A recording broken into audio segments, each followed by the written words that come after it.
धन धन सतगुरु तेरा ही आसरा, धन धन सतगुरु तेरा ही आसरा। आप देख रहे हैं फेथ वर्सेस वर्डिक्ट। मैं डॉक्टर मोहित गुप्ता इंसान, परम पूजनीय संत डॉक्टर गुरमीत राम रहीम सिंह जी इंसान के अनुयायी, उनकी सोच व सच्चाई इस प्रोग्राम के माध्यम से आप सभी तक पहुंचती है। तो आप सभी का आज के लाइव डिस्कशन में बहुत बहुत स्वागत है जी। धन धन सतगुरु तेरा ही आसरा। आज तारीख 23 जून 17, 18, 19, 20, 21, 22, 23 30 दिन की पैरोल में से 7 दिन निकल चुके हैं और अभी तक एक भी ब्लॉक पहुंचा नहीं है मुलाकात करने के लिए, और उनको अभी अनुमति नहीं है मिलने की।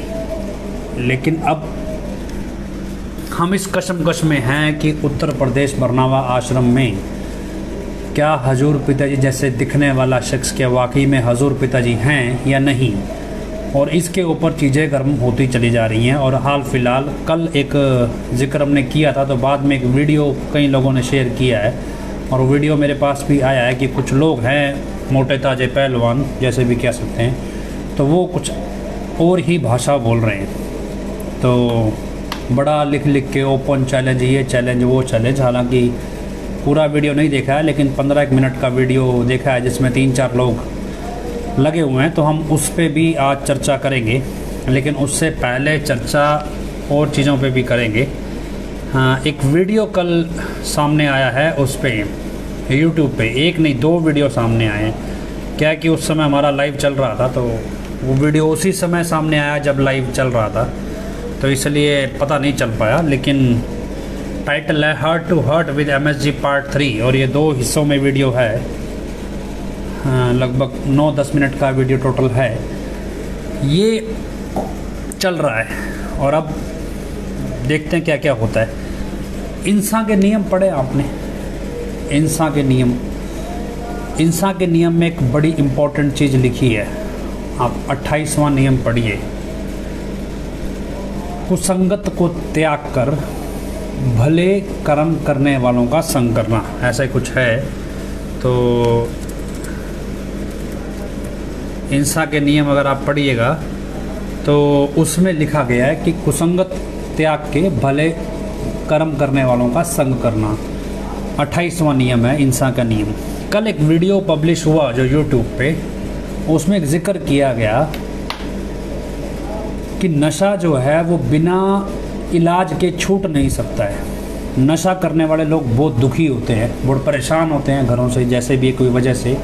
उनके साथ बैठो, उनके दुख दर्द सुनो और उनके लिए दुआ मांगो, प्रेयर करो। उनका इलाज के बिना नशा छूट नहीं सकता है, ये बात रखी गई। अजीब है। दूसरे एंगल से हम समझने की कोशिश करते हैं इसी चीज़ को कि हजूर पिताजी के पास जब नशा छोड़ने लोग आते थे तो क्या बात होती थी। जब नशा छोड़ने लोग आते थे, पिताजी बोलते थे 7 दिन के लिए आपको यहाँ रुकना होगा, आपके साथ परिवार का कुछ सदस्य रुके, रहना फ्री, खाना फ्री, ज़रूरत पड़े तो दवा भी फ्री। तो आपने यहाँ रहना है।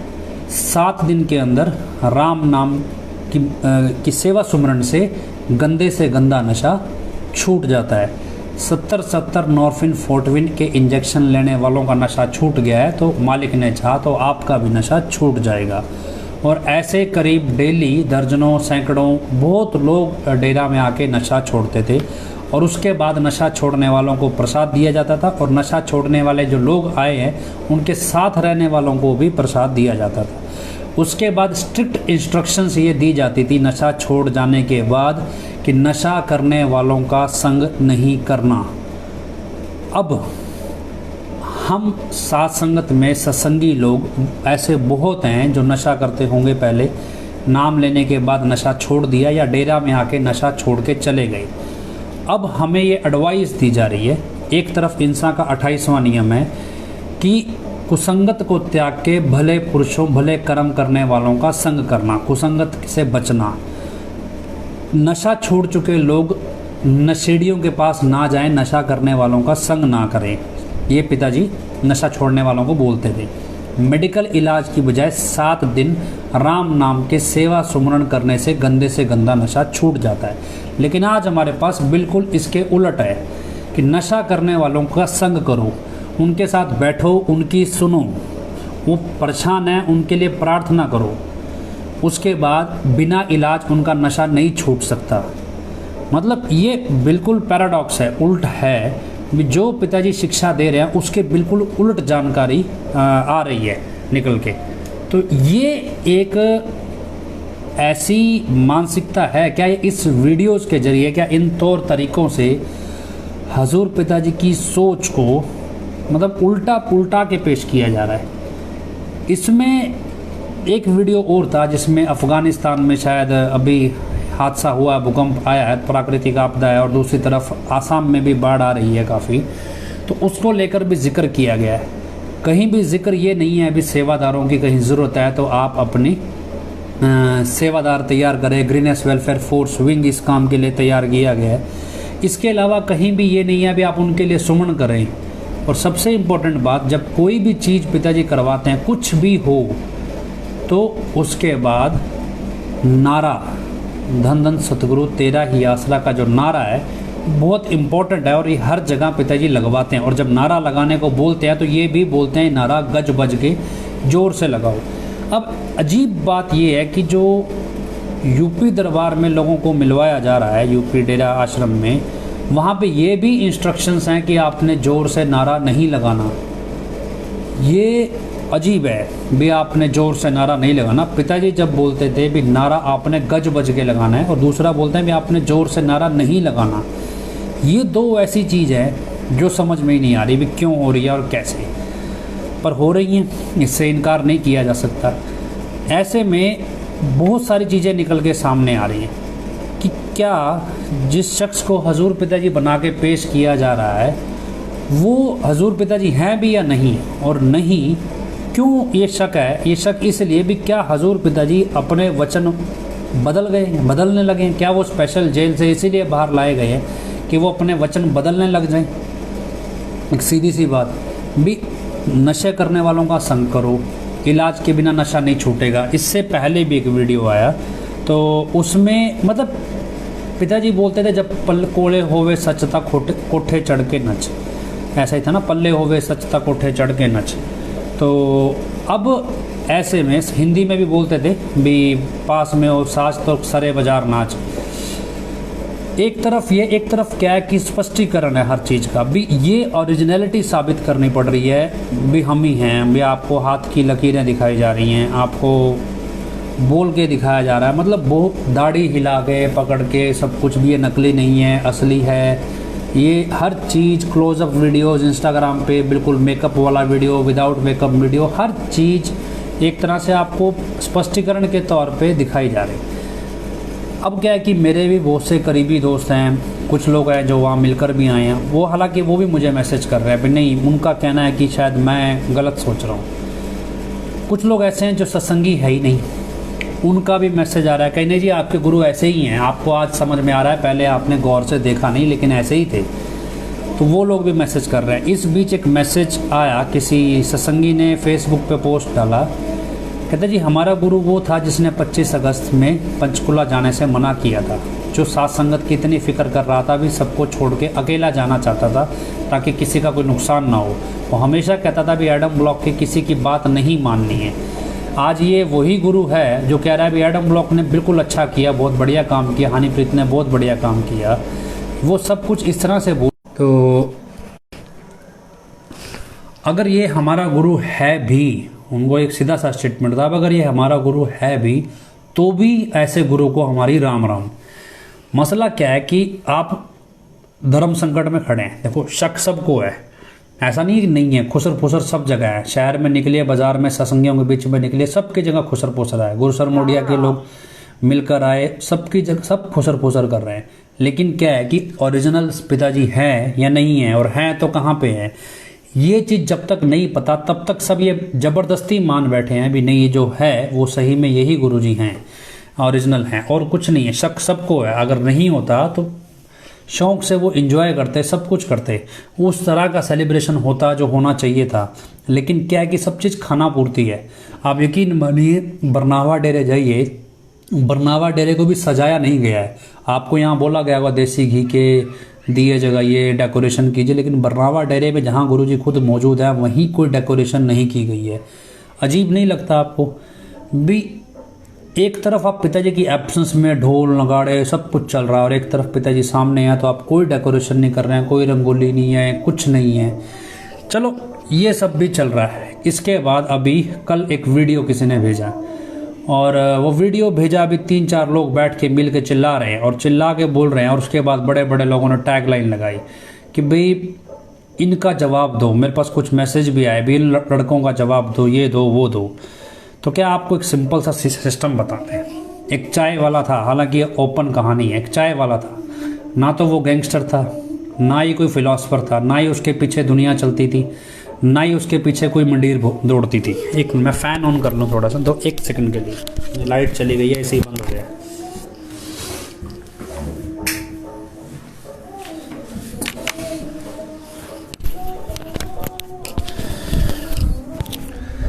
जी, तो क्या कि कुछ नहीं था उसके पास, ना कोई एक्सपीरियंस नहीं था, कोई पढ़ा लिखा नहीं था, कुछ नहीं था, लेकिन आज वो देश का प्रधानमंत्री है। ना तो उसने गैंग बनाया, ना किसी को धमकाया, ना कुछ किया, लेकिन देश का प्रधानमंत्री बन गया। बोला क्यों? क्योंकि जुनून सवार था, जुनून था, एक एम था, दिखता होगा सब कुछ था, लेकिन कुछ भी कहो उसके बारे में, लेकिन फ़िलहाल मौके पे वो देश का प्रधानमंत्री है और पिछले 7 साल से 8 साल से देश उसी के हिसाब से चल रहा है। खैर, यही सब कुछ यहाँ है, दिमाग नहीं लगाते हैं लोग। क्या है कि 2007 में पहली बार डेरे का झगड़ा हुआ और झगड़ा किसने प्लान किया? एडम ब्लॉक के लोगों ने। एडम ब्लॉक ने मिलकर डेरा सिख दंगा प्लान किया और उसके बाद एक स्पष्ट तौर पे एक दुश्मन दिखाया गया डेरे को भी। सिख जो है वो डेरे का दुश्मन है, एक तरह से ये छवि बना दी गई। और छवि बनाने के बाद क्या एडम ब्लॉक ने क्या किया? जो जवान लड़के थे, ख़ास तौर पे 20 साल से कम की उम्र में, उनके दिमाग में एक फिल्मी स्टोरी घुसानी शुरू की कि भैया ये वाला बंदा गुरुजी को मार देगा, ये वाला बंदा मार देगा। तो छोटे छोटे गैंग में ये वाला गैंग मार देगा, ये वाला गैंग, जिन गैंगस्टर्स की खबरें आती उनके बारे में डराना शुरू किया भी हमें इनसे पिताजी को बचाना है, इनसे बचाना है, इनसे बचाना है। तो वो लड़के जुनूनी थे, उन्होंने क्या किया? गैंगस्टरों से दोस्ती कर ली। छोटे मोटे गैंग थे, कोई बड़े गैंग नहीं थे, गैंगस्टरों से दोस्ती कर ली और दोस्ती करने के बाद उनकी सोच पढ़ने लगे तो पता चला भी वो कुछ नहीं करने वाले और उनका बैकग्राउंड सब डिटेल निकाल ली उन गैंगस्टरों की भी। कुछ नहीं है भी, ये इस स्टेज पे नहीं है जो इतनी बड़ी वारदात को अंजाम दे सके। उसके बाद क्या हुआ? उन गैंगस्टरों जो वो लिंक बना, उन लड़कों ने जो ये काम किया, उसके ज़रिए उन्होंने एडम ब्लॉक को फीडबैक देना शुरू किया भी आप गलत हो रहा है, ये है वो है। तो मतलब एक तरह से एडम ब्लॉक में जितने भी या जो भी डेरे के ऊपर के मेन बंदे थे, ख़ास तौर पे सिक्योरिटी के जो इंचार्ज रहते थे, उन्होंने क्या किया? उन लड़कों के ज़रिए गैंगस्टरों से दोस्ती कर ली। अब गैंगस्टरों के काम क्या है? लूट घसूट और ये लूटना, फिरौती मांगना, नशे का कारोबार करना। तो वहाँ से ये कारोबार शुरू हुआ। अब वो लड़के तो एक तरफ से पिताजी की सिक्योरिटी के लिए रिस्क ले रहे थे कि भाई कोई गैंगस्टर मारना दे, इन पे निगाह रखो, इन पे रखो, लेकिन उन लड़कों के ज़रिए जो सिक्योरिटी वाले चौधरी थे या जो एडम ब्लॉक के चौधरी थे या जो मास्टरमाइंड्स थे, वो उन गैंगस्टरों से दोस्तियां बढ़ा रहे थे। और उसमें जो पिताजी की सिक्योरिटी का काफिला है या पिताजी की सिक्योरिटी चलती थी या इनके पास जो वीआईपी सेटअप था, उसके ज़रिए क्राइम को कवर दिया जाने लगा। और ये सब चीज़ें चलने लगी 2007 के बाद। धीरे धीरे क्या हुआ? एक दिन हजूर पिताजी ने मजाक में, ये कह लीजिए वैसे ही अनायास ही किसी के सामने ये निकल गया कि भाई ये तो खट्टा सिंह तुमसे काबू नहीं आता, तुम इतनी बड़ी टीम ले रहे हो, वो अकेला है, 2-4 लोग हैं उसके साथ और वो काबू नहीं आता। अब उनमें से लड़कों ने ये बात भी सुन ली। जब ये बात सुन ली, क्योंकि वो तो पिताजी के लिए रिस्क उठा ही रहे थे, उन्होंने क्या किया? उन सबको उठा लिया, जितने भी गुरुजी के खिलाफ चलने वाले थे। उठाने के बाद एडम ब्लॉक को फ़ोन मारा कि बताओ जी क्या किया जाए इनके साथ, और इनको मार दिया जाए, छोड़ दिया जाए, क्या करना है? भी गुरुजी को परेशान कर रहे हैं, लो जी हम तो उठा लाए। अब वो थे एडम ब्लॉक के गुरुदेव, माई बाप जिसे कह सकते हो, जिनको वो उठा के लाए थे। उसके बाद धीरे जब उनको एडम ब्लॉक ने छुड़वा दिया, छुड़वाने के बाद उन लड़कों को समझ में आया भी यार एडम ब्लॉक पिताजी के पक्ष में काम कर रहा है कि खिलाफ, भी हम तो पिताजी के पक्ष में इन बंदों को सबक सिखाने लाया और इन्होंने छुड़वा दिया, तो इनके पैर पकड़ रहे हैं, आके फटाफट इनकी वो खातिरदारी कर रहे हैं, भी बड़ा कुछ गड़बड़ है। तो उसके बाद उन्होंने सवाल करने शुरू किए, और सवाल करने शुरू किए तो लगभग 2012-13 तक आते आते उन सभी जो लड़कों को एक एक करके डेरे से निकाल दिया गया। जितने भी थे, करीब 10, 12, 15 जितने भी थे, क्योंकि ये ऐसे लड़के थे जो एक तरह से वो समझ गए थे इन सब चीज़ों को, उनको तरीके से निकाल दिया। अभी तो गुरुजी की सिक्योरिटी में सेंध लगा रहे हैं वगैरह वगैरह करके निकाल दी। उसके बाद 2012-13 के बाद नए लड़के भर्ती करने शुरू किए। अब जो नए लड़के आए उनके लिए जो एडम ब्लॉक के जो चौधरी थे या सिक्योरिटी वाले चौधरी थे, वो बहुत बड़े कलाकार थे कि भाई ये तो बड़े मजबूत बंदे हैं, गैंगस्टरों तक में पकड़ रखते हैं, सब कुछ है, सारी इन्फॉर्मेशन है, सारी जानकारी, तो बड़े इंटेलिजेंट लोग हैं और इस तरह के लोग हैं। उसके बाद इन जो नए लड़के आए उनको लगा भी यार पिताजी के लिए तो ऐसे सिक्योरिटी गार्ड होना चाहिए, एक एक पल की खबर रखते हैं। अब उनको ये नहीं पता भी दूसरों के स्टंट को अपने स्टंट बना के दिखा रहे हैं।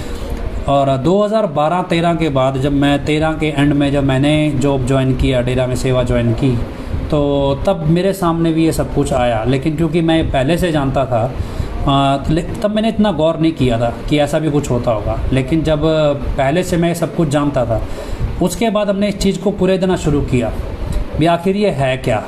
और वहाँ से पता चला, फिर हमने उन लड़कों को समझाया भी असल में तुम सेवा नहीं कर रहे थे, तुम्हारे जुनून के चक्कर में डेरा की मैनेजमेंट या डेरा के जो ये ऊपर के खुरापाती सिक्योरिटी वाले लोग थे, ये गैंगस्टरों से दोस्ती बढ़ा रहे थे और ये उनके क्राइम को सपोर्ट करने के लिए अपना धंधा चला रहे थे, तो अपनी कमाई करने के साधन ढूंढ रहे थे।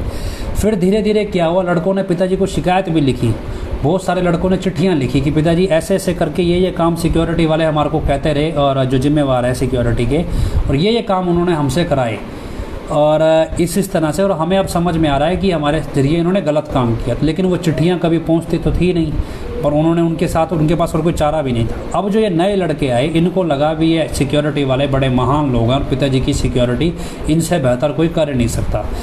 अब आज की सिचुएशन क्या है? आज की सिचुएशन में ये वही लड़के हैं जैसे 2007-8 में उठाए गए थे। लड़कों के पास पैसा है, ठीक है, लोग जानते हैं सब कुछ है, लेकिन क्या है कि बैल बुद्धि है। उनको ये समझ में नहीं आता कि जो उनके साथ खेल खेला जा रहा है, वो खेल पहले किसी और के साथ भी खेला जा चुका है, लेकिन अब वो खेल उनके साथ खेला जा रहा है। 2 दिन पहले मैंने आपको चीज़ बताई थी, अखंड सिमरन नाम की एक चीज़ चलाई गई और अखंड सिमरन 25 फरवरी 2020 को एक बड़ा इवेंट बना के करवाया गया। और उससे पहले मैसेज चलाया गया कि हमें बदला लेना है, क्योंकि हनीप्रीत ताज़ा जेल से बाहर आई थी और 3 महीने के अंदर ये सब कुछ हुआ। और उससे पहले हर वो स्टेप जो देखोगे वो उस प्लानिंग का हिस्सा था। और तभी ये केस दिल्ली की कोर्ट में चल रहा है और इसमें इन्वेस्टिगेशन अभी भी जारी है। और क्योंकि दिल्ली दंगे में 300 लोग अभी भी मिसिंग हैं और सरकार, मतलब पुलिस के पास ये अभी भी मिस्ट्री है, अब ये 300 लोग कहाँ से आए थे दंगा करने और कहाँ गायब हो गए, किसने इनको फैसिलिटी दी, किसने इनको पैसा दिया, इस तमाम एक मिस्ट्री अभी खड़ी है और उस मिस्ट्री को पुलिस सुलझा रही है। ऐसे में अब ये इन्होंने कल एक वीडियो डाला है, वीडियो डाल के इन्होंने क्या बोला है, मतलब इनका, हम इसको क्या कहें भी, अकल से पैदल हैं या फिर सोचना इनका दिमाग ही नहीं है, या इनको पता ही नहीं है भी इनके इर्द गिर्द जाल जो बुना गया वो कैसा है। क्या कि हमने ये इन्फॉर्मेशन दे दी। अब प्रॉब्लम क्या है? प्रॉब्लम ये भी खुरापाती लोग हैं कौन भी, आखिर ये लड़के सप्लाई कर कौन सकता है। जब ये सिचुएशन इन्वेस्टिगेशन में आ रही है तो इनको उकसा के बिठा दिया गया फेसबुक पे, और इन्होंने फेसबुक पे क्या बोला है, हमारी ये मुट्ठी बंद है, खोलना बंद करना, हमारे काम ही ऐसे हैं, हम तो विले हैं, यही तरह के काम करते हैं, उल्टे काम करते हैं। मतलब वो तमाम वो भाषा बोल रहे हैं। और उसके बाद हम एनसीआर में रहते हैं, हम यही काम करते हैं, हम गुजर हैं, ऐसा कुछ है, हम गर्दन काट भी देते हैं, कटवा भी लेते हैं। मतलब क्या है कि जो भाषा पुलिस को चाहिए और जो तलाश पुलिस को है वो सारी चीज़ ये पूरी कर रहे हैं, और ये पूरी कर नहीं रहे हैं, इनसे एडम ब्लॉक ये पूरी करवा रहा है। क्योंकि पुलिस की जांच जब एडम ब्लॉक तक पहुंच रही है तो बीच में बैरियर खड़े करने हैं, और बैरियर में इन लोगों ने आवेश में आके, या कह लो जैसा इनको सिखाया गया, इन्होंने वो वीडियो निकाल दिया। रही बात मुझ तक पहुंचने की या मेरे को नुकसान पहुंचाने की, मेरे को सबक सिखाने की, तो पिछले 2 साल से तो हम लाइव पे बोल रहे हैं, 2 साल से ज़्यादा हो गया। उससे पहले फेसबुक पे पोस्ट भी डालते थे, प्रेस कॉन्फ्रेंस भी करते थे, जितना हो सका कोर्ट में भी गए, हर चीज़ वो की है जो हम कर सकते थे। रिज़ल्ट क्या है? रिज़ल्ट ये कि मैं जहाँ बैठा हूँ यहाँ पे लगभग डेरा के सभी वीआईपीज़ रहते हैं, और ये बाकी कॉलोनीज़ तो बाद में बनी है, ये डेरा की वीवीआईपी कॉलोनी है जहाँ डेरा के वीआईपीज़ रहते हैं, जहाँ हर व्यक्ति ये जानता है भी कौन क्या गलत कर रहा है और क्या नहीं कर रहा है। वो अलग बात है कि वो बोलना नहीं चाहता, वो चुप रहना चाहता है, वो आवाज़ नहीं उठाना चाहता, लेकिन ऐसा नहीं है भी किसी को मालूम नहीं है। और ऐसा नहीं है भी कोई मतलब ये कहे भी मेरे पीछे पड़ गए या सब कुछ नहीं है। सब जानते हैं कब कहाँ क्या गलत हो रहा है और किसने किया और कैसे किया। लेकिन क्या है कि कहना भी कोई पंगा नहीं लेना चाहता, कोई छेड़ना नहीं चाहता। क्यों नहीं छेड़ना चाहता? क्योंकि मेरी कॉलोनी में से 5 लोग रहस्यमय तरीके से मारे गए और उनकी पुलिस जांच ही कभी नहीं हुई, और कईयों की तो एफआईआर ही दर्ज नहीं हुई, 1-2 की तो एफआईआर दर्ज नहीं हुई। और वो लोग कोई आम लोग नहीं थे, जिसमें से 3 तो डेरा के सतब्रह्मचारी थे, और सतब्रह्मचारी भी बड़ी लेवल वाली पोस्ट के। अब आज की सिचुएशन में कभी आपने बैठ के ये सोचा है भी एडम ब्लॉक ने क्यों नहीं मुझे अप्रोच किया? कभी एडम ब्लॉक का कोई व्यक्ति आपकी जगह वो क्यों नहीं बोलता? मतलब एडम ब्लॉक जब मेरी सवाल का जवाब नहीं देता तो ये तर्क दिया जाता था कि भी एडम ब्लॉक में मोहित की उतनी औकात नहीं है भी एडम ब्लॉक एक का जवाब देता फिरे। तो फिर अब पिताजी की औकात एडम ब्लॉक से भी छोटी हो गई कि पिताजी जवाब देने लग गए। एडम ब्लॉक तो दे नहीं रहा था तो पिताजी जवाब दे रहे हैं। मतलब आपने एडम ब्लॉक की औकात को पिताजी की औकात से बड़ा बना दिया। भी एडम ब्लॉक तो के सामने तो मोहित की कोई औकात नहीं है, लेकिन पिताजी के सामने इतने कि मोहित के लाइव के बराबर लाइव चलाएंगे, मोहित के जो वो सवाल उठा रहा है उसका जवाब देंगे, इस तरीके से जवाब देंगे भी गोलमाल करके देंगे, साफ साफ नहीं देंगे। कल का वीडियो चलाया गया, बोल दिया जी मेंटली डिस्टर्ब हैं कुछ लोग, वो सबको समझ में आता है क्या है भी क्या नहीं है। लेकिन क्या है कि आपने अपने गुरु को छोटा आंक लिया और छोटा समझ लिया। ठीक है, आपके सामने किस तरह की छवि प्रस्तुत कर दी गई भी आप समझ ही नहीं पा रहे हैं भी यार ये गुरु सच्चा है, ये गुरु हमारा ही है या नहीं है। और आपने कहा भी नहीं यार हमारे पास ऑप्शन ही नहीं है और कोई, और आपने उसे गुरु मान लिया। लेकिन आपकी आत्मा इस चीज़ की गवाही नहीं दे रही है कि वाकई में ये वही गुरु है। और क्योंकि हर रोज़ नए तथ्य हमारे सामने नए तरीके से निकल के आ रहे हैं और इस तरीके से आ रहे हैं जो शक हमारा और गहरा रहे हैं, और इसलिए हमने इस चीज़ को अब लीगल लेवल पे एक्सप्लोर कर लिया है। और एक्सप्लोर करने के बाद हम इसको आगे बढ़ा रहे हैं धीरे धीरे। क्यों अभी तो 23 दिन बाकी हैं, तो 23 दिन में क्या हो सकता है, क्या क्या जानकारियाँ आएंगी, बहुत सारी चीज़ें स्पष्ट तौर पे आएंगी। अचानक से सारी मीटिंग्स बंद कर दी गई। अग्निपथ का जो प्रोटेस्ट था वो शुरू हो गया, ख़त्म भी हो गया, लेकिन बोला गया अभी अग्निपथ के प्रोटेस्ट की वजह से वहाँ पे मीटिंग्स बंद हैं। जबकि अग्निपथ का प्रोटेस्ट तो बागपत में हुआ ही नहीं, और उसके अलावा जहाँ हुआ वहाँ अब ऑलमोस्ट सब जगह साइलेंट है। लेकिन ये बागपत में ही क्यों बंद है मालूम नहीं। अब चलो जो ही भी है, मान लीजिए वो आपके गुरुजी हैं, तो उनसे जाके ये सवाल पूछिए भी आप पहले जो वचन करते थे वो अब उस वचन को गलत क्यों ठहरा रहे हैं।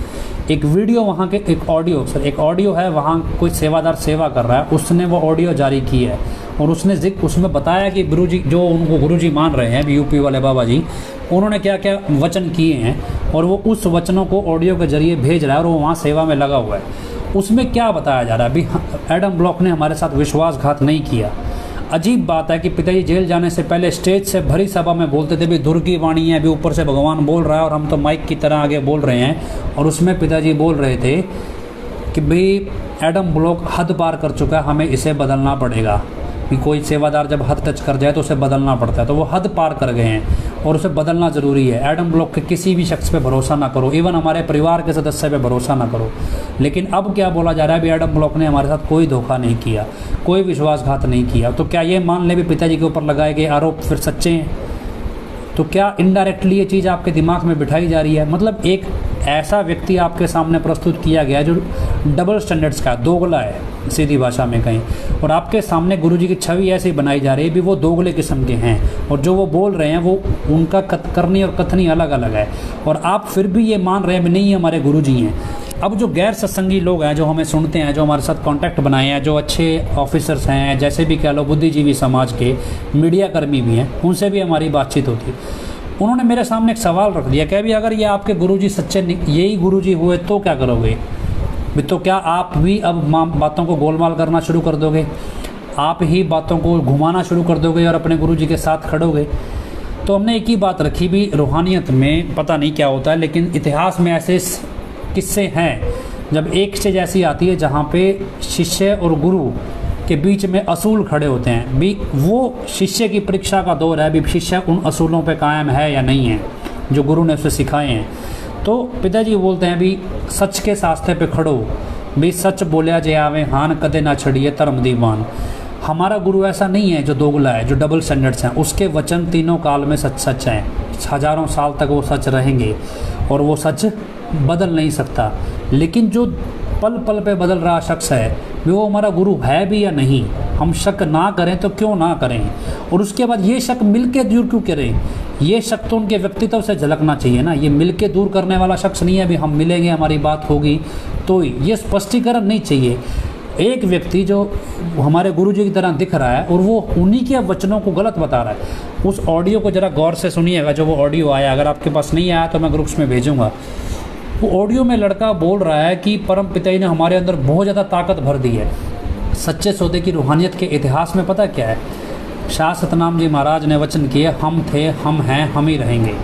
इसका मतलब पता क्या था भी, शरीर बदल रहा है, पावर नहीं बदल रही है भी। शरीर क्योंकि जो काल का शरीर है वो बदलता रहता है, पावर नहीं बदल रही है। मतलब जो शाह मस्ताना जी महाराज के पास थी वो शाह सतनाम सिंह जी महाराज के पास है, वही पावर हजूर पिताजी के पास भी है भी। पावर नहीं बदल रही है और कह सकते हैं भी शरीर बदल रहा है। ये चीज़ें हो रही हैं, चल रही हैं। मसला क्या है कि अब परम पिताजी ने जब गुरुगद्दी दी हजूर पिताजी को, तब ये बात बोली भी हमने 2 जहान की दौलत इनके उसमें डाल दी है झोली में। और उसके बाद संगत को हमेशा बोलते थे भी जो बात करनी है इनसे करो, इनसे करो, हमसे कोई बात ना करो। बार बार यही बात हजूर पिताजी को बोलते थे परम पिताजी। तो अब अचानक से जब परम पिताजी ने 2 जहान की दौलत डाल दी, उसके बाद अब कौन से तीसरे जहान की दौलत आ रही है या अब कौन सी शक्ति नहीं आ रही है। मतलब हमें तो क्या लग रहा है अभी पहले से भी कम हो गया काम। लेकिन क्या है कि बजाय हम अपने गुरु पे शक करने के, हम अपने गुरु के व्यक्तित्व पे किसी चीज़ पे शक क्यों करें। हम शक उस व्यक्ति पे करें जो हमारे गुरु जैसा दिख रहा है, जो गुरु के वचनों के उल्ट बोल रहा है। और उसके बाद 3-4 लड़के आके चिल्लाने लगते हैं। रही बात क्या जी, ये जो काम है सच की लड़ाई, ये कोई जिम के अंदर 250 किलो की डेड लिफ्ट मारना नहीं है। या मान लो आपने चेस्ट बेंच प्रेस मार लिया, अभी 1-1.5 क्विंटल का मैं बेंच प्रेस मार लूँगा और मैं डेड लिफ्ट लगा लूँगा या मैं स्क्वाट लगा लूँगा। मैं मैं 300 किलो की स्क्वाट मार रहा हूँ तो समझ लो भी मेरे जैसा पहलवान इस दुनिया में है नहीं, और जिसको मैं धमका दूंगा वो डर जाएगा। या फिर आप 19 इंच 20 इंच का डोला दिखाएंगे, इसका मतलब सामने वाला व्यक्ति आपसे डर जाएगा। ये डर क्या है? डर आपके सामने है। जब झुंड में बैठ के बात कर रहे हो ना, तो सबसे बड़ा डर तो ये है। दूसरा, आपको पता ही नहीं है आप क्या बोल रहे हो, आपसे बुलवाया जा रहा है। जब आप एक आदमी की मानसिकता, मतलब किसी व्यक्ति के अपराध को छुपाने के लिए मैदान में उतर के चिल्ला रहे हो, तो ये आपका डर खुद ब खुद दिखाता है। क्यों? अभी आपको समझ में आ रहा है कि दिल्ली में दंगा हुआ है और दिल्ली में दंगे की जांच हो रही है। आपको ताज़ी ताज़ी खबर मिली है भी, उस दंगे की जांच में डेरे का नाम भी आ रहा है। और उसके बाद NCR में एक गुजर गैंग भी है डेरा का, जो मार सकता है और जिसका काम ही यही है। और ये हम नहीं कह रहे, वो खुद ही ये बात बोल रहे हैं कि भी हमारा काम ही यही है, हम यही इसीलिए बैठे हैं और हम मुट्ठी बंद करते हैं, खोलते हैं, इशारा काफ़ी है, हम ऐसे ही करते हैं, ऐसे करते हैं, हमारे पास दूसरे तरीके भी हैं, अब बंद कर दो, ये कर दो, वो कर दो। उसके बाद क्या है, बहुत सारी चीज़ें, आप हमारा चिट्ठा खोल देंगे, ये खोल देंगे, वो खोल देंगे। तो पिछले 5 साल तो चलो लगभग हो गए हैं, तो कौन सा चिट्ठा खोलना, ज़रा खोल लीजिए। नहीं तो आप चिट्ठा ना खोले तो मैं बताता हूँ चिट्ठा क्या है। अभी क्या है कि आपको नहीं पता है क्या हो रहा है। असल में आप जो देख रहे हैं, आपको सिर्फ उतना ही जितना दिखाई दे रहा है, आप उतना ही देख पा रहे हैं। उसके पीछे क्या चल रहा है वो नहीं देख पा रहे। ये क्यों हो रहा है, इसकी वजह नहीं पता। आपको लगे भी रातों रात अचानक से पुलिस आई और अग्निपथ के नाम पे मीटिंग्स बंद कर दी गई। क्यों बंद कर दी? लोगों ने शोर मचा दिया, एडम ब्लॉक ने शोर मचाया भी, मोहित ने कोई कार्रवाई करी है इसलिए मीटिंग्स बंद हुई। जब मोहित ने कार्रवाई की है तो मीटिंग्स बंद हुई है, फिर अग्निपथ बीच में कहाँ से घुस गया? तो अग्निपथ तो सरकारी प्रोटेस्ट, सरकार के खिलाफ प्रोटेस्ट हो रहा है, तो वो तो मोहित की कमांड पे नहीं हो रहा है। लेकिन क्या है कि अब अकल हो तो समझ जाए। उसके बाद अब मीटिंग्स नहीं खुल रही हैं, मीटिंग नहीं खुल रही है, किसी को एंटर होने नहीं दिया जा रहा है। ज़बरदस्ती का वीडियो बना के डाल रहे हैं, लेकिन बात नहीं सूझ रही है, रूहानियत की कोई बात नहीं सूझ रही है, नारा लगाने नहीं दिया जा रहा है आपको। मतलब एक ऐसी चीज़, ऐसे एक पूरा सेटअप आपके सामने खड़ा कर दिया, और वो सेटअप ऐसा है कि जो अपने आप में पिताजी की छवि के बिल्कुल उल्ट है। मतलब जैसे पिताजी हैं उसके, उनके व्यक्तित्व के बिल्कुल उल्ट है। कुछ लोग मिल के आए हैं, जैसे मैंने आपको पहले भी बताया, मेरे दोस्त हैं जो करीबी हैं, जो हजूर पिताजी को बहुत प्रेम करते हैं, वो लोग भी मुझे बोल रहे हैं बिन्नी यार कहीं आप गलत तो नहीं हैं। तो मेरा एक सीधा सा क्लैरिफिकेशन है। पहली बात तो ये कि हम सच के रास्ते पे, हमें पता है हम सच पे चल रहे हैं, और ये सच के रास्ते पे चलना अड़ना हमें पिताजी ने ही सिखाया है, और ये रास्ता हम छोड़ने वाले हैं नहीं। और इस रास्ते पे चल के हम अपने गुरु को निर्दोष साबित करने चले। उसके बाद जब निर्दोष साबित करने निकले तो एडम ब्लॉक ने हमें बरगलाने के लिए बहुत सारे तरीके अपनाए। जब हम नहीं माने तो हमारे ऊपर हमले भी करवाए, गोलियां भी चलवाई, और जब फिर भी नहीं माने तो मतलब हमारे को मारने के लिए लोग भी भेजे, रेकी भी करवाई, तो हर वो चीज़ हमने पकड़ी। जब उसके बाद नकली चिट्ठियाँ, गुरुजी के नकली वचन, नकली प्रसाद, पैसा लूटना, सब कुछ कोर्ट को मैनेज करना, पुलिस को इन्वेस्टिगेशन मैनेज करना, ये सारे काम किए। जब हर एक काम उल्टा किया तो फिर ये काम सीधा करेगा एडम ब्लॉक? ऐसा संभव नहीं है। भी क्या है कि स्वभाव है। लेकिन आप, बहुत से लोग मेरे को पता क्या बोल रहे हैं, भी आप पहले जितने भी मुद्दे आपने उठाए वो सारे सही थे, लेकिन ये मुद्दा आपने गलत उठा लिया। मतलब आपका कहने का भी, जो जिनको आप यूपी वाले बाबा जी बोल रहे हैं भी एडम ब्लॉक सही है, मतलब जितने मुद्दे जब हमने पहले उठाए वो सारे सही थे, तो फिर ये मुद्दा गलत कैसे है? क्योंकि इस मुद्दे के जरिए वो सारी बातों को गलत सिद्ध किया जा रहा है जो हमने उठाई हैं। मतलब क्या आप अपनी सोच पे स्थिर नहीं हैं? क्या आपका अपना दिमाग काम नहीं कर रहा है कि आप कहाँ खड़े हैं? अब ये 3-4 लड़के जो भी हैं, ओपन चैलेंज है। किस चीज़ का चैलेंज करना है आपको? बोलो जी हम मिलवा के लाते हैं। एक तरफ बोल रहे हो मिलवा के लाते हैं, एक तरफ बोलते हैं भी आपको बांध के उनके चरणों में फेंक देंगे, फिर तीसरी बात बोलते हैं भी आप उनके दर्शन करने के लायक नहीं हैं। मतलब वो मुझे ये बात कह रहे हैं कि दर्शन करने के लायक नहीं है, फिर भी बांध के फेंक देंगे। आपको समझ में नहीं आता भी आपके अंदर अहंकार कैसा बोलता है। आपको ये लगता है भी आप जिस भी व्यक्ति को वहाँ लेकर जाओगे उसको आप मिलवा दोगे। आप ये कह रहे हो भी आप जिस भी व्यक्ति को ले जाओगे, पिताजी बाउंड हैं उससे मिलने के लिए, और फिर आप बांध के पिताजी के चरणों में फेंक दोगे। मसला क्या, आप उस सारी सोच को सच सिद्ध कर रहे हैं जो सोच मीडिया ने उठाई भी। गुरुजी एक आपराधिक प्रवृत्ति के लोग हैं, मतलब गुरुजी एक आपराधिक प्रवृत्ति वाले व्यक्ति हैं, और उनके ऐसे ऐसे गुंडे हैं जो ज़बरदस्ती जो भी उनके खिलाफ बोलता है वो उसको पकड़ के उनके पैरों में बांध के फेंक देते हैं, फिर ज़बरदस्ती उनसे माफ़ी मंगवाते हैं, और ना माने तो उनके साथ वारदात भी करते हैं और उन्हें मार भी सकते हैं। मतलब ये एक ऐसी छवि जो आप प्रस्तुत कर रहे हो जो पंचकुला के दायरे में भी आई, पंचकुला दंगे में भी उठी, और उसके बाद सब कुछ उठा, उस तमाम चीज़ को आप एस्टैब्लिश कर रहे हो। मेरा कोई जोर नहीं लग रहा है, आप मतलब मुझे कुछ नहीं करना, मुझे आप ही का वीडियोज़ रिकॉर्ड पे लेना है। ये वीडियो आपने तो डाल दिया आवेश में आके, मैंने इसी वीडियो को रिकॉर्ड पे चढ़ा दिया। अब प्रॉब्लम क्या, पुलिस को किस चीज़ की तलाश है? पुलिस को एक ऐसे गैंग की तलाश है, क्योंकि एडम ब्लॉक ने तो अपनी छवि बना ली है कि हम वो गैंग नहीं है जो पिताजी चलाते थे। तो अब क्या भी आपको वो गैंग बना के प्रस्तुत किया गया है भी, इन लड़कों के जरिए पिताजी ने एडम ब्लॉक के ऊपर दबाव बनाया। अब प्रॉब्लम क्या है कि उस समय आपकी गवाही नहीं चलेगी, क्योंकि एडम ब्लॉक को फंसने की कगार पे है। उनका आखिरी जो दाव है वो फेल हो गया है, और फेल हो रहा है, और अब वो बौखला रहे हैं, मीटिंग वो कर नहीं पा रहे हैं। लाइव वीडियो पे जो यूपी वाले बाबा जी हैं वो सही सही बोल नहीं पा रहे हैं, वो जुबान लड़खड़ा रही है, डर डर के बोल रहे हैं, इशारों में पूछ रहे हैं चलते चलते।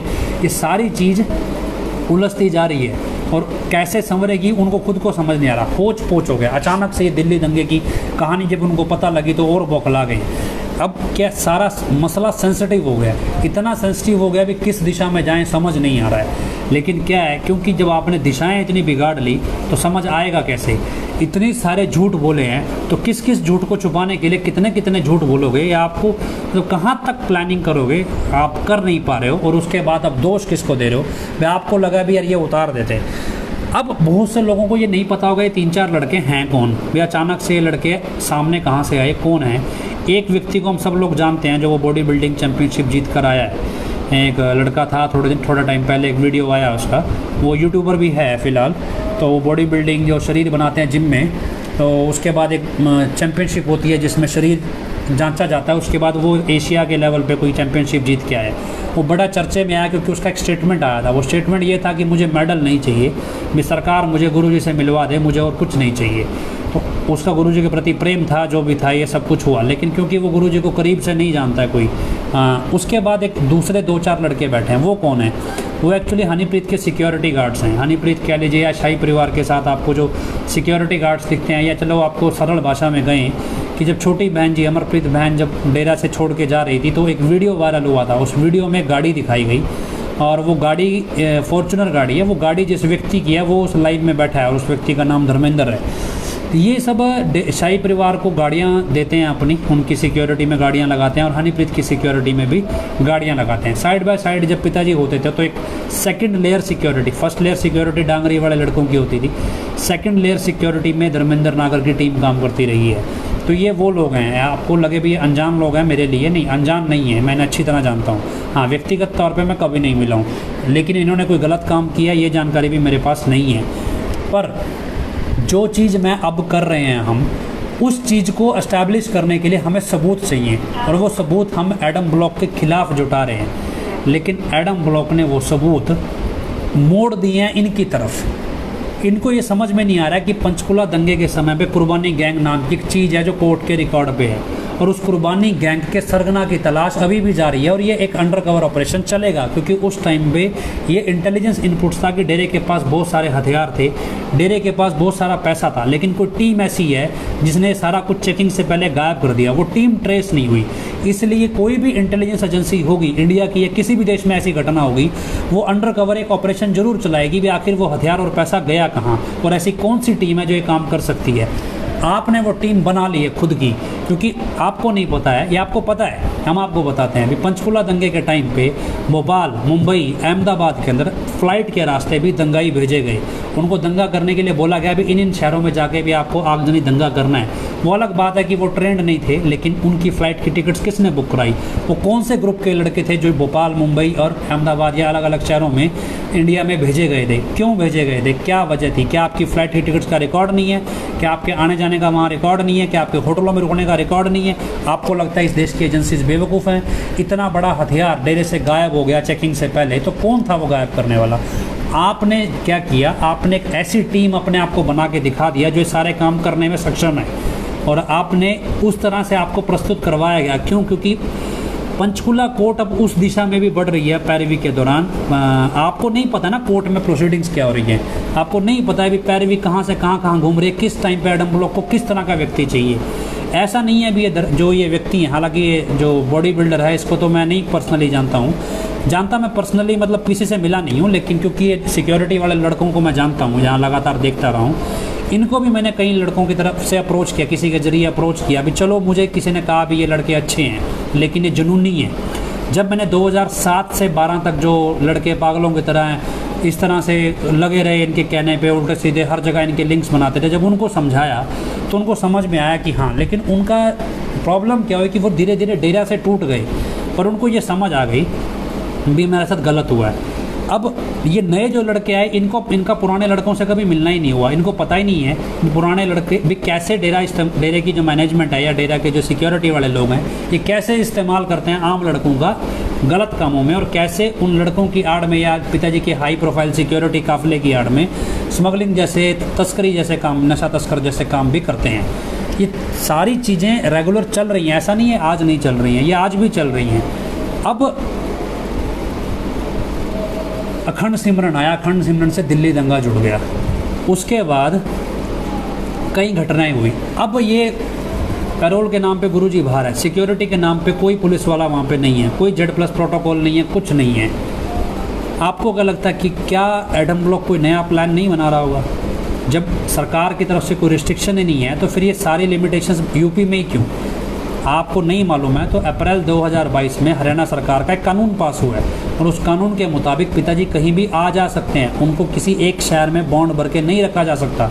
मतलब बागपत डीएम के पास मजिस्ट्रेट का ऑर्डर नहीं लिया गया होगा, और एक कानून की रिक्वायरमेंट ही नहीं है, और इसका मतलब वो कहीं भी आ जा सकते हैं। तो फिर यूपी द्वारा रिस्ट्रिक्टेड क्यों है? जब कानून उनको घूमने की इजाज़त दे रहा है तो फिर रोक क्यों रहे हैं? तो ये सारी चीज़ें इसलिए क्या, क्योंकि स्क्रिप्ट है, इस स्क्रिप्ट के तहत काम हो रहा है। अगर सोचिए कल को कोई वारदात हो, मेरे साथ नहीं होती, फिक्र मत कीजिए, मुझे पता है मेरे साथ कब कहाँ क्या कोई कर सकता है, और जितने लोग करने आए वो सारे के सारे फिलहाल जेल में हैं। जितनों को भी एडम ब्लॉक ने भेजा मेरे पीछे वो सब जेल में है इस टाइम पे, और अगर वो मारने आए तो उसके बाद सरकार भी है जो मुझे बता देती है अभी कौन मेरे साथ क्या करने वाला है, और ये सारी चीज़ें हमें पता है कि कौन क्या कर सकता है। और उसके बाद जो तुम इन सब का मास्टरमाइंड है, जिनको सबसे बड़ा तुर्रम खान मतलब ओवर स्मार्ट या सबसे टॉप मोस्ट इंटेलिजेंट एजेंट मानते हैं ये अपना, वो 4-5 साल से भागा फिर रहा है, पूरे भारत की सरकार उसे ढूंढ रही है।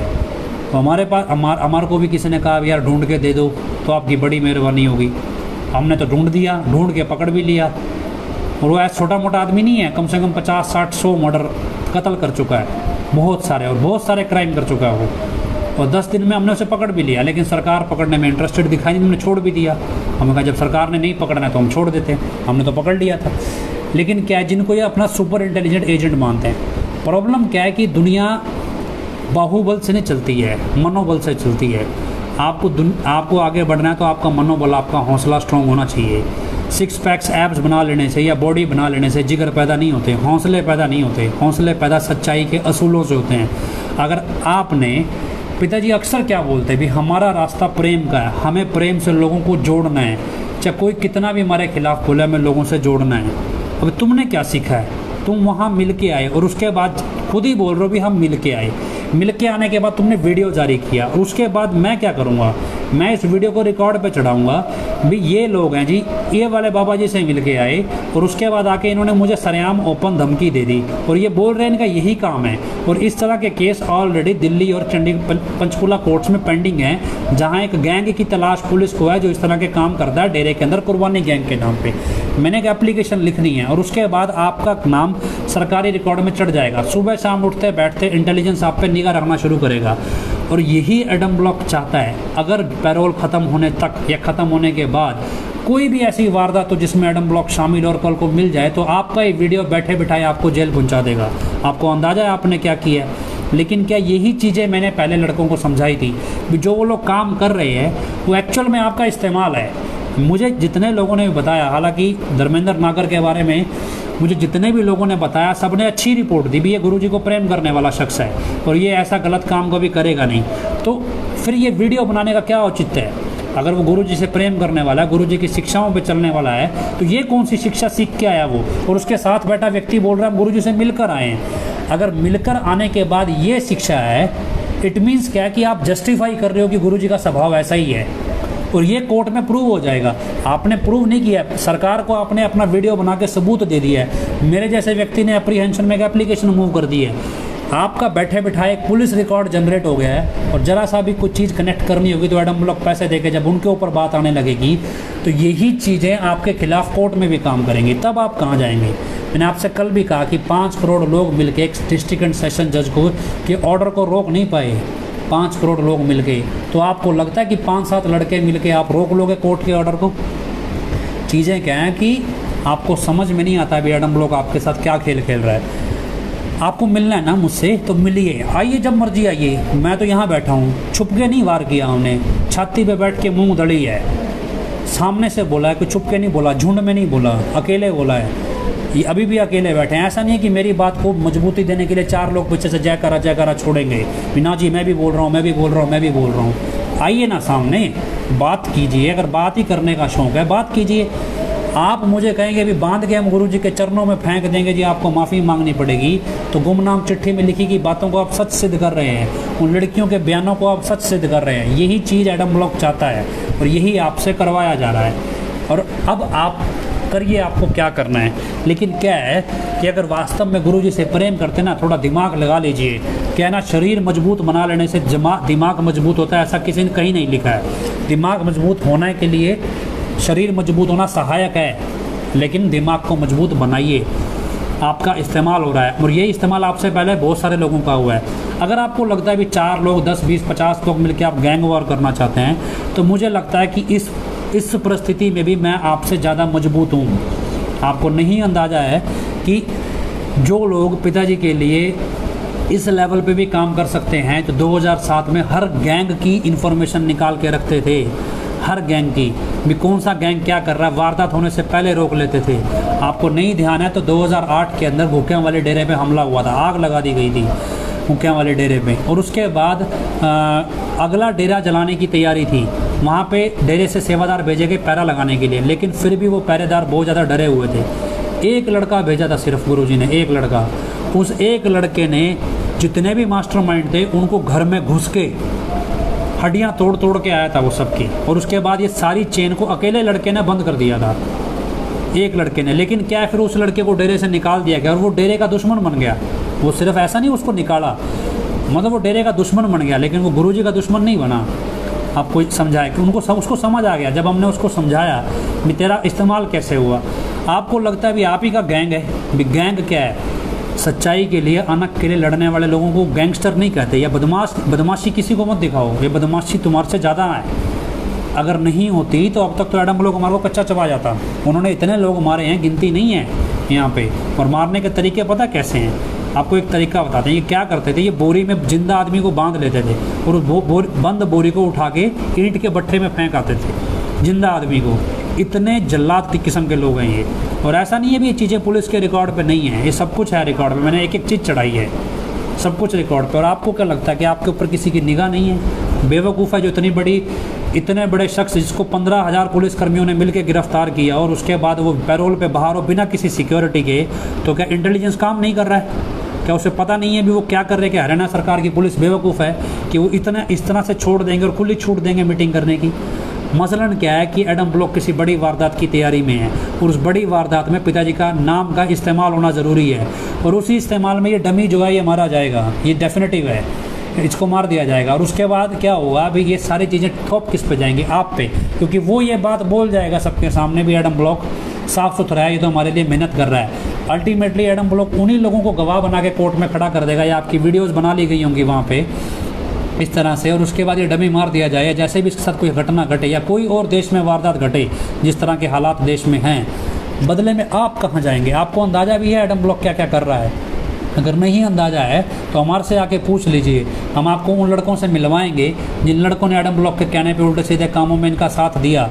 उनको समझ ही नहीं आया भी वो क्या कर रहे थे, उनको समझ ही नहीं आया कि जिन लोगों से वो उनकी दोस्ती करा रहे हैं वो असल में कितने बड़े बड़े क्रिमिनल हैं। और जब ये समझ में आया कि भैया ये क्रिमिनल से दोस्ती नहीं हो रही थी, ये मतलब क्रिमिनल्स की पे निगाह नहीं रखी जा रही थी, ये वास्तव में इन क्रिमिनल से दोस्ती रखी जा रही थी ताकि अपने क्रिमिनल सिस्टम को वो आगे चढ़ा सकें और उसके ज़रिए पैसा कमा सकें और इस दुनिया में मतलब अपनी गुंडागर्दी कायम कर सकें।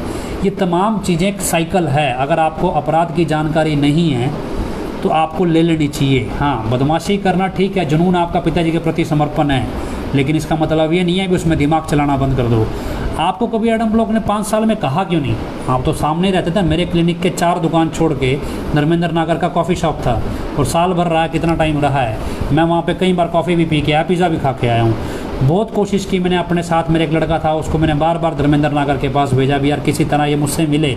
मुझे ये पता चला भी ये आदमी गलत ट्रैक पे है, लेकिन क्या है कि आज उसको उतार दिया गया। अब वो क्या है, वो सारी चीज़ें मेरे लिए तो उल्ट हो गई।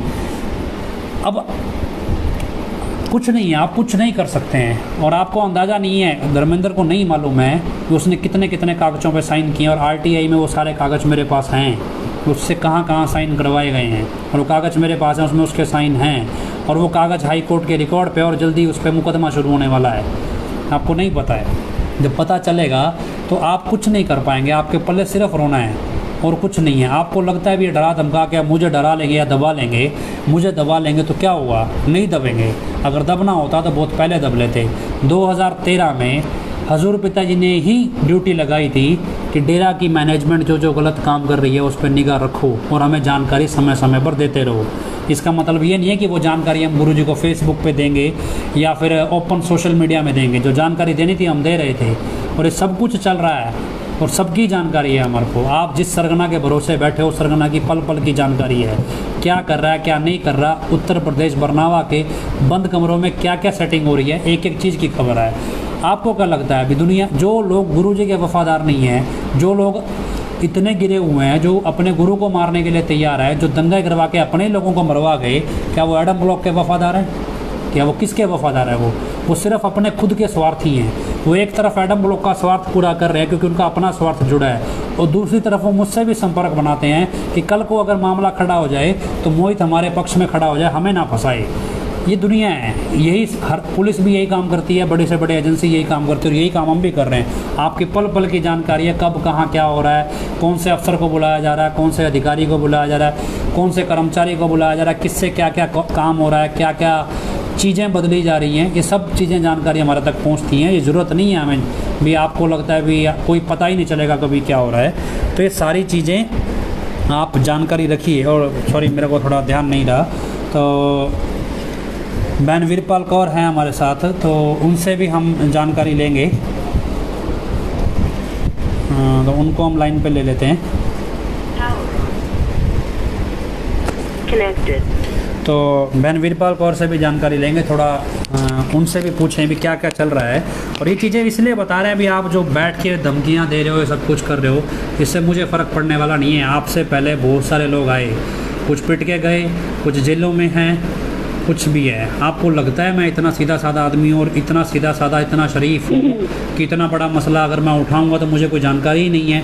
और ये जानकारी जब मेरे पास है तो आप जिसके खिलाफ़ मैं खड़ा हूँ एडम ब्लॉक, वो मुझसे बात क्यों नहीं कर रहा है? वो आप जैसों को आगे क्यों कर रहा है? क्योंकि वो जिस सबूत की तलाश में मैं हूँ वो सबूत आपको बना के प्रस्तुत किया जा रहा है, और जब वो पिताजी को अपने किए अपराध में फंसा सकते हैं, आपको नहीं फंसाएंगे, क्या गारंटी है? जिस चिट्ठी के ऊपर हाई कोर्ट मना करे भी एफआईआर नहीं दर्ज करनी, उस चिट्ठी पे एफआईआर दर्ज करा के चार्जशीट करा के सज़ा करवा सकते हैं, वो आपका साथ कभी देंगे? नहीं देंगे। मैंने आपको इस पेज पे पिन किया हुआ है पोस्ट भी, आप बेवकूफ़ी ना करें, आप करेंगे तो हमारे पास और कोई चारा नहीं है आपके खिलाफ़ खड़ा होने के। इसलिए जो कर रहे हैं सोच समझ के करें। जिन लोगों के कहने पे कर रहे हैं उन लोगों की असलियत अगर नहीं पता है तो जब मर्जी आओ हमारे से पूछ लो, हम आपको दिखा देंगे एक एक चीज़। उन लोगों से भी मिलवाएंगे जिन लोगों ने इन लोगों को ताकतवर बनाया। वो सारी चीज़ें आपके सामने कभी ना कभी आएंगी। बेहतर है आ जाओ, मिल लो। अगर आपके एडम ब्लॉक को लगता है आप पूछ लो, वो आपको आने नहीं देंगे, आप पूछ के देख लो। एक बार मेरे घर का चक्कर जो काट गया वो तो एडम ब्लॉक से कहता ना पंथ से छेक दिया गया, वो वाला काम होता है। तो आप चक्कर काट लो एक बार, आपको भी पता चल जाएगा।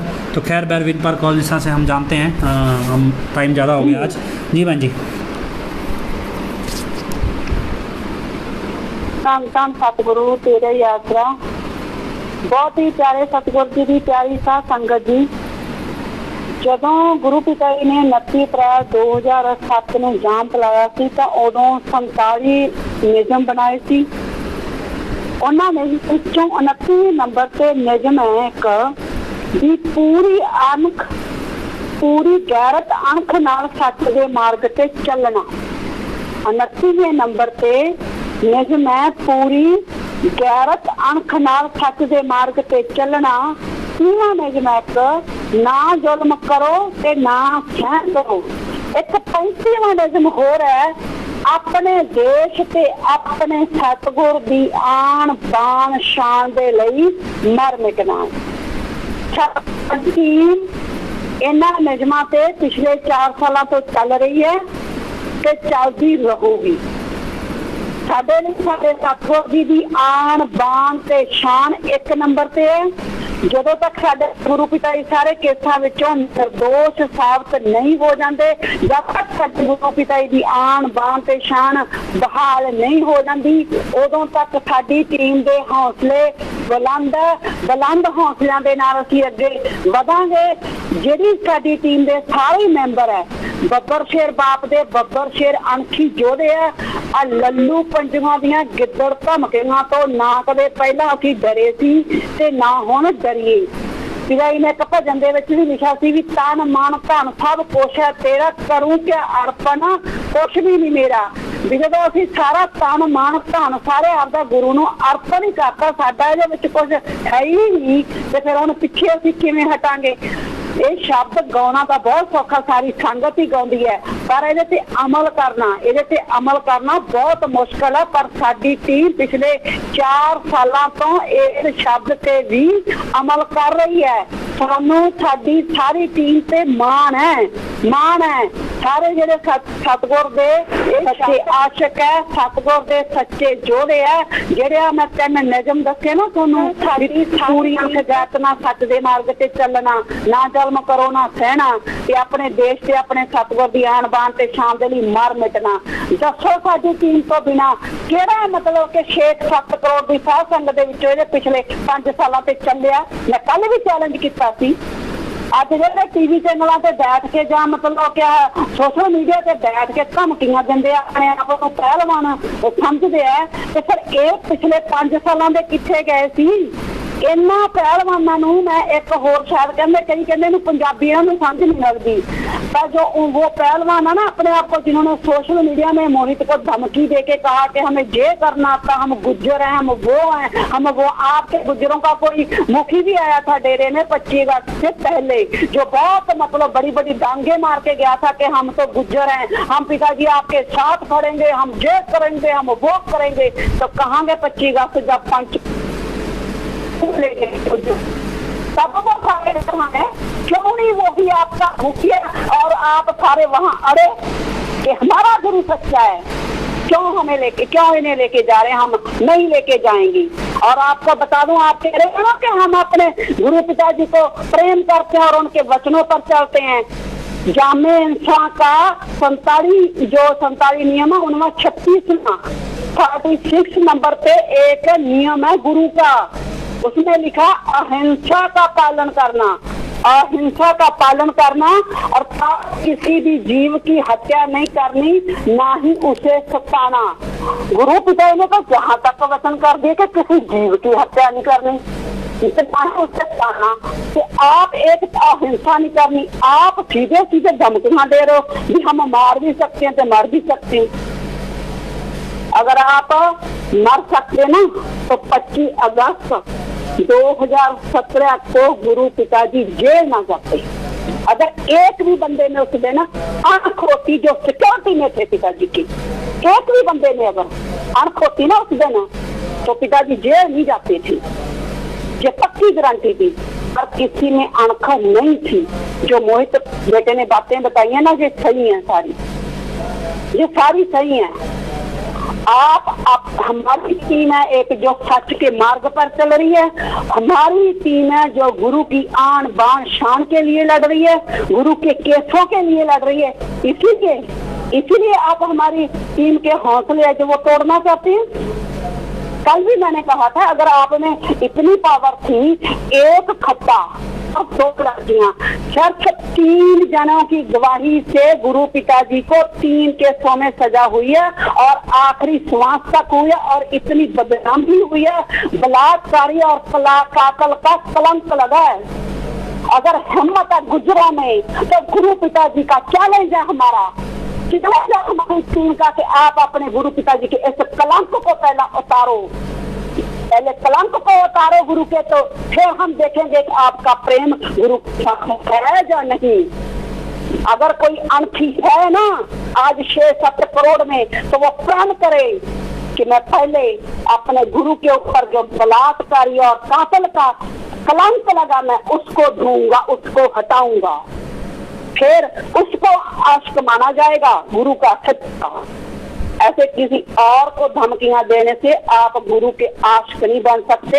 जो मोहित बेटे ने बातें बताई है ना, आपका इस्तेमाल हो रहा है, क्योंकि पंचकूला कांड खुलने वाला है, कमीशन बैठने वाला, उसमें ना तो सरकार अपने ऊपर कुछ लेगी, ना एडम ब्लॉक लेगी, या तो 45 मेंबरों पर आएगा, 25 मेंबरों पर आएगा, 15 मेंबर ब्लॉक पर ली जाते। तो जो कुर्बानी गैंग बनी है उसका सारा सरगना वो आप पर डाल देंगे ऐसे लड़कों पर। बहुत बड़ी साजिश खेल रहा है एडम ब्लॉक। और वो जो यूपी वाला बाबा है ना, तो वो भी बार बार जो भी लड़ने जाता है उसको एक ही बात बोलता है कि एडम ब्लॉक ने तो हमारे केसों में बहुत मेहनत की है। एडम ब्लॉक को लोग कहते हैं कि इन्होंने हमारे साथ धोखा किया है, हनीप्रीत ने हमारे साथ धोखा किया। क्यों? अच्छे जो गद्दी लेना चाहते थे, अरे क्या प्यारी सास संगत जी थे, जे गद्दी अगर दे देते तो क्या इनको आप गुरु मान लेते थे? तो मूरे जो मूर्ख बैठे हैं वो कहते ना जी, कहते फिर इन्होंने हमारे साथ धोखा कैसे किया? इन्होंने हमारे साथ, कहते एडम ब्लॉक वालों ने हमारे साथ धोखा करके करना ही क्या था। कमाल की बात है, जो गुरु ये कहता था शरेआम, कहता डर मतलब मरन गए डरन वाले ते मर गए डराने वाले। कहते पिताजी ने वचन किए, सानू डराउंदे हो, सानू डराउंदे, साडे ते हैंकर चलाउंदे हो।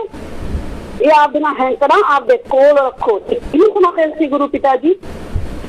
सेवादारां दी मीटिंग दे विच किसे ने पूछिया एक बार गुरु पिताजी नूं, कहते पिताजी सानू ओ कहानी सुनाओ, कंध च मुक्का मारदे आ ते कंध च तरेड़ पा जाती है। तो गुरु पिताजी ने उत्थे कहानी सुनाई सी, कहते जदों बेटा इन्हां वाल हथ करके, कहते जदों बेटा असीं इन्हां नूं कोई काम कहने हैं ना, कहते ये साडे हिसाब नाल काम करदे नहीं, कहते ये उल्ट काम करदे है। ते कहते फिर सानू आउण वाले समय दे विच उस उल्टे काम दा रिजल्ट दिखदा है। तो फिर जो सानू रिजल्ट दिखता है तो कहते फिर रिजल्ट साडे तो देखिया नहीं जाता, तो कहते फिर असीं गुस्से च आके कंध च मुक्का मारते हैं, तो कहते कंध च तरेड़ पै जाती है। सेवादारां दी मीटिंग दे विच 13 लाख लाखां दी गिनती दे विच गुरु पिताजी ने वचन कीते, उस तो बाद एक बारी शीला पूनिया प्रिंसीपल से जो दूसरी प्रिंसीपल जो करन लगे इन्होंने कुड़ी स्टंट जे करवाए सी उदों भी गुरु पिता जी ने वचन किए इन्होंने नीचे नैट नहीं बन्या सी पिता जी कहना थानू असीं किन्ने वारी कहा भी पहले नैट बन्ना करो फिर ये स्टंट करवाया करो सानू तुहाडे स्टंट पसंद नहीं सानू पहला बच्चों की जान प्यारी है। उदों गुरु पिता जी ने जो दोनों प्रिंसीपलों नूं झिड़किया सी ना रिशू नूं ते नाल इहनूं ते उदों गुरु पिता जी ने इन्हां सारियां वल हथ करके ये कहता सी अज भी मैं जदों अखां बंद करदी हां गुरु पिता जी दा ओह अरदास चेहरा अखां दे अगे आउंदा है। गुरु पिता जी ने वचन कीते सी कहंदे साध संगत जी कहंदे तुहाडे सामने इन्हां नूं असीं कुछ कह तां दिन्ने आ पर कहंदे सानू पता ते उस तो बाद उपर उंगल चक के कहंदे जब परम पिता जी नूं पता साडे नाल बनदी की है। जिस दिन गुरु पिता जी ने यह वचन करे सी मैं बैठी बैठी ने तेरा वास सारे प्रबंधकों से काटा मारता ते सारी रात सुती नहीं सी और सारी रात ये सोचती रही हद होगी जिस गुरु ने इन्हां प्रबंधकों नूं जीरो तो हीरो बनाया जिस गुरु दे कारण अज इन्हां नूं सलामां हुंदियां नहीं कोई कुत्ता नहीं पुछदा सी जिस गुरु ने इन्हां नूं सैकलों तो जहाजां ते चढ़ाया इहो जिहा मेरे गुरु नाल की करदे आ कि मेरे गुरु नूं अज भरी सभा दे विच बैठ के सारी संगत दे सामने ये कहना पिया कि असीं तुहाडे सामने इन्हां नूं कुछ कह तां दिन्ने आ पर साडे नाल बनदी की है उस तों बाद ये इहो जिहा की बनाउंदे आ गुरु पिता जी नाल कि गुरु पिता जी इन्ने उदास ये वचन कीते। एक बाप भरी सभा दे विच अपने बच्चों दी करतूतां उदों दसदा है जदों सिर उत्तों दी पानी निकल जांदा है। ते अज यही यूपी वाला बाबा एडम ब्लॉक की प्रशंसा करी जाती चाहे वह 45 मैंबरों की मीटिंग चाहे वह सेवा समितियों की मीटिंग चाहे वह गुरुसर ब्लॉक की मीटिंग चाहे वह कोई आम संगत की मीटिंग हर मीटिंग के सिर्फ तो सिर्फ हनीप्रीत से एडम ब्लॉक की प्रशंसा कमाल है। पिछले 5 साल से यहो जिहा हनीप्रीत से एडम ब्लॉक ने कर की दिता सारी दुनिया के सामने सारी साध संगत के सामने सानू एक कम करा दे लिया जुकी वाला बाबा भी मेरे मगरों एडम ब्लॉक ने तो जुकी इन्होंने ये किया ये कहता ना जुकी वाला बाबा कहना इन्होंने तो कहना पैरों च छाले पै गए इन्होंने तो मेरे केसां की बहुत ज्यादा कार्रवाई करी वो लोग झूठ बोलते जेडे इत्थे आए कहते एडम ब्लॉक ने साडे नाल धोखा किया जां साडी कार्रवाई नहीं की। सारी दुनिया नूं पता है जे इन्होंने कार्रवाई की हुंदी तां साडे गुरु पिता जी नूं आखिरी श्वास तक उम्र कैद नहीं हुंदी सी। ਇਹਦਾ मतलब यूपी वाला बाबा इस गल से मोहर लाउण आया। एक बार जगजीत ने पिछले साल मीटिंग कहा सी मीटिंग इन्होंने मेन बंदों की जिम्मेवारों की मीटिंग थी उत्थे साडा भी एक बंदा बैठा सी कह जगजीत ने शरेआम कहा जो कहता जो जिन्हें भी दोष पिता जी ते लगे ना वो सारे सच आ पिता जी वो सारा कुछ करते होंगे सी वो तो कहना असली ही कहता जिहड़ा गुरमीत नूं बचाया होया सी ना लिया सी उत्थे मीटिंग दे विच अज यही सेम बोली जगजीत वाली बाबा बोल रहा है इन्हों यूपी वाला कहता मैं तो अज जे इत्थे आया ना कि मैनू महीने की पैरोल मिली है कहना मैं तो आया ही एडम ब्लॉक की वजह नाल। हुण देखो एडम ब्लॉक दीयां गल्लां दे विच ते यूपी वाले बाबे दीयां गल्लां दे विच किन्ना फर्क है। यूपी वाला बाबा कहना मैं एडम ब्लॉक ने मेरी कार्रवाई की है पैरवाई की है तां मैं कहंदा इत्थे आया ते एडम ब्लॉक हुण तक संगत नूं कहंदा गया कहंदा पिता जी तां आपे आउणगे ते आपे गया ते आपे आउणगे। हुण सच्चा कौन है संगत फैसला करे भी यूपी वाला बाबा जिहड़ा सच्चा है कि एडम ब्लॉक सच्चा है। 5 साल इक्को ही रटन सी इन्हां दी कि आपे गया आपे आजू गचरण भी कहती होंगी सी इन्ने ज्यादा केस आ पिता जी ते केसां की पैरवाई नाल पिता जी सारी उम्र नहीं आ सकते वो जो कोई आपकी शक्ति दिखाऊगा तो आ सकता है। बहुत सारे लोगों के मुँह से इन्होंने यह गल्लां नाम चर्चा के ब्लॉकों के पईआं रिकॉर्डिंग भी पईआं कई थावां ते। जगजीत ने सब तो पहला मलोट डेरे दे विच यह कहा सी पिता जी के वचन आए अंदरों आपकी खुशी नाल गए सी ते जिद्दां साडी खुशी हो असीं बाहर आ जाएंगे। चल यूपी वाला बाबा कहना मैनूं तां एडम ब्लॉक वाले बाहर लेके आए कहंदा पैरवाई इन्होंने की है घट्टो घट रायता कर लो भी पहला इन्होंने की बोले बाबे नूं सिखाता दो भी तुसीं 5 साल बोलिया की है संगत दे विच कमाल की गल है। ट्रेंड तो चंगी तरह कर लो ਸਾਡੇ ਗੁਰੂ ਪਿਤਾ ਜੀ ਤੇ ਜਿੰਨੇ ਜੋ ਪਹਿਲਾਂ ਇਲਜ਼ਾਮ ਲੱਗੇ ਜਾਂ ਚਿੱਠੀਆਂ ਦੇ ਵਿੱਚ ਜੋ ਇਲਜ਼ਾਮ ਉਹ ਲੜਕੀਆਂ ਨੇ ਲਾਏ ਰਹਿੰਦੇ ਖੁੰਦੇ ਇਹ ਹੁਣ ਪੂਰੇ ਕਰ ਰਹੇ ਆ। ਤਾਂ ਦੁਨੀਆ ਦੀਆਂ ਨਜ਼ਰਾਂ ਦੇ ਵਿੱਚ ਗੁਰੂ ਪਿਤਾ ਜੀ ਦੀ ਜਿਹੜੀ ਅਸੀਂ ਪਿਛਲੇ 4 ਸਾਲਾਂ ਦੇ ਵਿੱਚ ਇੱਜ਼ਤ ਬਣਾਈ ਆ ਵੀ ਸਾਡੇ ਗੁਰੂ ਪਿਤਾ ਜੀ ਨਿਰਦੋਸ਼ ਹੈ, ਸਾਡੇ ਗੁਰੂ ਪਿਤਾ ਜੀ ਨਿਰਦੋਸ਼ ਹੈ। ਕੁਝ ਲੋਕਾਂ ਨੂੰ ਗੱਦੀ ਚਾਹੀਦੀ ਸੀ, ਇਸੇ ਕਰਕੇ ਸਾਡੇ ਗੁਰੂ ਪਿਤਾ ਜੀ ਨੂੰ ਪਾਸੇ ਕੀਤਾ ਗਿਆ। ਕੁਝ ਲੋਕ ਜਿਹੜੇ ਸਾਡੇ ਗੁਰੂ ਦੇ ਨਾਲ ਰਹਿੰਦੇ ਸੀ ਉਹ ਗੁਰੂ ਦੇ ਨਾਲ ਗਦਾਰੀ ਕਰ ਗਏ, ਉਹਨਾਂ ਨੇ ਝੂਠੇ ਕੇਸਾਂ ਨੂੰ ਸੱਚੇ ਕਰਕੇ ਗੁਰੂ ਨੂੰ ਜੇਲ੍ਹ ਪਾਇਆ। ਹੁਣ ਇਹ ਬਾਬੇ ਤੋਂ ਠੱਪਾ ਲਵਾ ਰਹੇ ਆ। ਜਿਹੜੀ ਪਿਛਲੇ 4 ਸਾਲ ਸਾਡੀ ਟੀਮ ਨੇ ਮਿਹਨਤ ਕੀਤੀ, ਲੋਕਾਂ ਦੇ ਦਿਲਾਂ ਦੇ ਵਿੱਚ ਆਮ ਲੋਕ ਇਹ ਕਹਿਣ ਲੱਗ ਗਏ ਸੀ ਵੀ ਸੱਚੇ ਸੌਦੇ ਵਾਲੇ ਬਾਬਾ ਜੀ ਸਹੀ ਹੈ, ਜਿਹੜਾ ਇਹਨਾਂ ਦੇ ਨਾਲ ਰਹਿੰਦੇ ਸੀ ਜਾਂ ਜਿਹੜੀ ਇਹਨਾਂ ਦੀ ਮੈਨੇਜਮੈਂਟ ਆ ਉਹਨੇ ਬਾਬੇ ਨੂੰ ਫਸਾਇਆ ਹੈ। ਤੇ ਹੁਣ ਬਾਬੇ ਤੋਂ ਰੋਜ਼ ਐਡਮ ਬਲੌਕ ਤਾਂ ਜਿਵੇਂ ਤੋਤਾ ਹੁੰਦਾ ਨਾ, ਤੋਤੇ ਵਾਂਗੂ ਰਤਾਇਆ ਹੋਇਆ ਐਡਮ ਬਲੌਕ ਤੇ ਹਨੀਪ੍ਰੀਤ ਬੋਲਦਾ ਬਸ। ਹੋਰ ਤਾਂ ਉਹਨੂੰ ਇੰਨੇ ਸੇਵਾਦਾਰਾਂ ਦੇ ਵਿੱਚੋਂ ਉਹਨੂੰ ਸੇਵਾਦਾਰ ਹੀ ਨਹੀਂ ਦੇਖਦੇ। 11 ਜਨਵਰੀ ਤੇ 2011 ਦੀ ਗੱਲ ਹੈ, ਸ਼ਾਇਦ ਨਾ 2009 ਦੀ, ਗੁਰੂ ਪਿਤਾ ਨੇ ਜੋ ਬਠਿੰਡੇ ਨੂੰ ਪ੍ਰਸ਼ਾਦ ਦਿੱਤਾ ਸੀ, ਬਹੁਤ ਸਾਰੀਆਂ ਬਠਿੰਡੇ ਦੀਆਂ ਭੈਣਾਂ ਉਦੋਂ ਬੈਠੀਆਂ ਸੀ। ਗਰਮੇਸ਼ ਬੈਠਾ ਸੀ, ਸਿਮਰ ਬੈਠਾ ਸੀ, ਰਾਜੂ ਬਠਿੰਡਾ ਬੈਠਾ ਸੀ। ਤੇ ਉੱਥੇ ਪੁੱਛ ਲਓ ਜਿਹੜੇ ਹੋਰ ਬੈਠੇ ਸੀ, ਇੱਕ ਬਠਿੰਡੇ ਤੋਂ ਕਰਤਾਰ ਭੰਗੀ ਦਾ ਉਹ ਵੀ ਬੈਠਾ ਸੀ। 11 ਜਨਵਰੀ 2009 ਜਦੋਂ ਪੰਜਾਬ ਦਾ ਭੰਡਾਰਾ ਸੀ, ਪਿਤਾ ਜੀ ਸੁਬਾਹ 6 ਵਜੇ ਤੱਕ ਜਿੱਦੇ ਬੈਠੇ ਔਰ ਬਠਿੰਡੇ ਨੂੰ ਮਤਲਬ ਕਿ ਪਿਆਜ਼ਾਂ ਦਾ ਪ੍ਰਸ਼ਾਦ ਦਿੱਤਾ ਹੈ। ਉੱਥੇ ਗੁਰੂ ਪਿਤਾ ਨੇ ਵਚਨ ਕੀਤੇ ਸੀ, ਕਹਿੰਦੇ ਆ ਜਿਹੜਾ ਅਸੀਂ ਕੰਮ ਸ਼ੁਰੂ ਕੀਤਾ, ਕਈ ਲੋਕ ਸੋਚਦੇ ਆ ਪੈਸਿਆਂ ਦੀ ਵਜ੍ਹਾ ਨਾਲ ਸ਼ੁਰੂ ਕੀਤਾ, ਪਰ ਕਹਿੰਦੇ ਨਹੀਂ, ਪੈਸਿਆਂ ਦੀ ਵਜ੍ਹਾ ਨਾਲ ਨਹੀਂ। ਜਿਹੜਾ ਸਤਿਗੁਰ ਇੱਕ ਪਾਲ ਤੋਂ ਪਹਿਲਾਂ ਸਾਰੀ ਧਰਤੀ ਹੀਰੇ ਜਵਾਹਰਤ ਦੀ ਬਣਾ ਸਕਦਾ ਨਾ, ਕਹਿੰਦੇ ਉਹ ਸਤਿਗੁਰ ਲਈ ਕਹਿੰਦੇ ਇਹ ਪੈਸਿਆਂ ਦੀ ਖਾਤਰ ਨਹੀਂ ਕੀਤਾ। ਉੱਥੇ ਫਿਰ ਕਿਤੇ ਨੇ ਰਾਜੇ ਵਾਲੀ ਕਹਾਣੀ ਵੀ ਸੁਣਾਈ ਸੀ ਵੀ ਕਿਸੇ ਰਾਜੇ ਮਤਲਬ ਕਿ ਕੋਈ ਸੰਤ ਸੀ, ਉਹਦੀ ਬੇਟੀ ਦਾ ਵਿਆਹ ਸੀ, ਤੇ ਜਦੋਂ ਉਹਦੀ ਬੇਟੀ ਵਿਆਹ ਸੀ ਤੇ ਉਹਦਾ ਜਿਹੜਾ ਕੋਈ ਸੰਤ ਸੀ ਉਹਦੇ ਕੋਲ ਸ਼ਿਸ਼ ਸੀ ਕੋਈ, ਸੌਰੀ ਉਹਦੇ ਸ਼ਿਸ਼ ਦੀ ਬੇਟੀ ਦਾ ਵਿਆਹ ਸੀ। ਉਹਨੇ ਜੋ ਪੁੱਛਿਆ ਵੀ ਗੁਰੂ ਜੀ ਮੈਂ ਜਾਣਾ ਵੀ ਮੈਨੂੰ ਕੁਛ ਦੇ ਦਿਓ, ਮੈਂ ਤਾਂ ਗਰੀਬ ਆ, ਮੇਰੀ ਬੇਟੀ ਦਾ ਵਿਆਹ। ਤੇ ਸੰਤ ਕਹਿੰਦਾ ਭਾਈ ਮੇਰੇ ਕੋਲੇ ਕਿਹੜਾ ਕੁਛ ਹੈਗਾ, ਕਹਿੰਦਾ ਉਹਨਾਂ ਨੇ ਜੁੱਤੇ ਦਿੱਤੇ ਸੀ। ਤੇ ਜੁੱਤੇ ਜਦੋਂ ਲੈ ਕੇ ਉਹ ਰਾਸਤੇ 'ਚ ਜਾ ਰਿਹਾ ਸੀ, ਉਹਦੇ ਮਨ ਦੇ ਵਿੱਚ ਖਿਆਲ ਆਈ ਜਾਵੇ ਵੀ ਸੰਤ ਗੁਰੂ ਨੇ ਤਾਂ ਮੈਨੂੰ ਜੁੱਤੇ ਫੜਾ ਤੇ ਮੈਂ ਇਹਦਾ ਕੀ ਕਰੂੰ, ਮੇਰੀ ਜਿਹੜਾ ਇਹਦੇ ਨਾਲ ਬੇਟੀ ਦਾ ਵਿਆਹ ਹੋ ਜੂ। ਤੇ ਕਹਿੰਦੇ ਜਦੋਂ ਰਾਸਤੇ 'ਚ ਗਿਆ ਤੇ ਰਾਜਾ ਮਿਲਿਆ, ਤੇ ਰਾਜੇ ਦੇ ਜਦੋਂ ਕੋਲ ਦੀ ਲੰਘਿਆ ਤੇ ਰਾਜੇ ਨੂੰ ਆਪਦੇ ਗੁਰੂ ਦੀ ਖੁਸ਼ਬੂ ਆਈ, ਸਿਰਫ ਉਹਦੇ ਕੋਲੇ ਜੁੱਤੇ ਸੀ। ਤੇ ਕਹਿੰਦੇ ਜਦੋਂ ਰਾਜਾ ਰੁਕ ਗਿਆ, ਕਹਿੰਦੇ ਤੇਰੇ ਕੋਲ ਇਹੋ ਜਿਹਾ ਕੀ ਆ ਕਿ ਮੇਰੇ ਗੁਰੂ ਦੀ ਖੁਸ਼ਬੂ ਆਉਂਦੀ ਆ। ਤੇ ਉਹਨੇ ਜਦੋਂ ਦਿਖਾਇਆ ਤਾਂ ਜਿੱਤੇ ਤੇ ਰਾਜੇ ਨੇ ਆਪਣਾ ਸਾਰਾ ਰਾਜ ਭਾਗ ਦੇ ਕੇ ਉਹ ਜਿੱਤੇ ਦੇ ਲਏ ਸੀ, ਲੈ ਲਏ ਸੀ। ਇਹ ਹੁੰਦੀ ਆ ਅਸਲੀ ਗੁਰੂ ਦੀ ਨਿਸ਼ਾਨੀ। ਉਹਨੇ ਤਾਂ ਜੁੱਤਿਆਂ ਦੇ ਵਿੱਚ ਖੁਸ਼ਬੂ ਤੁਰੇ ਆਂਦੇ ਲੋਕ ਲੈ ਲੈਂਦੇ ਆ।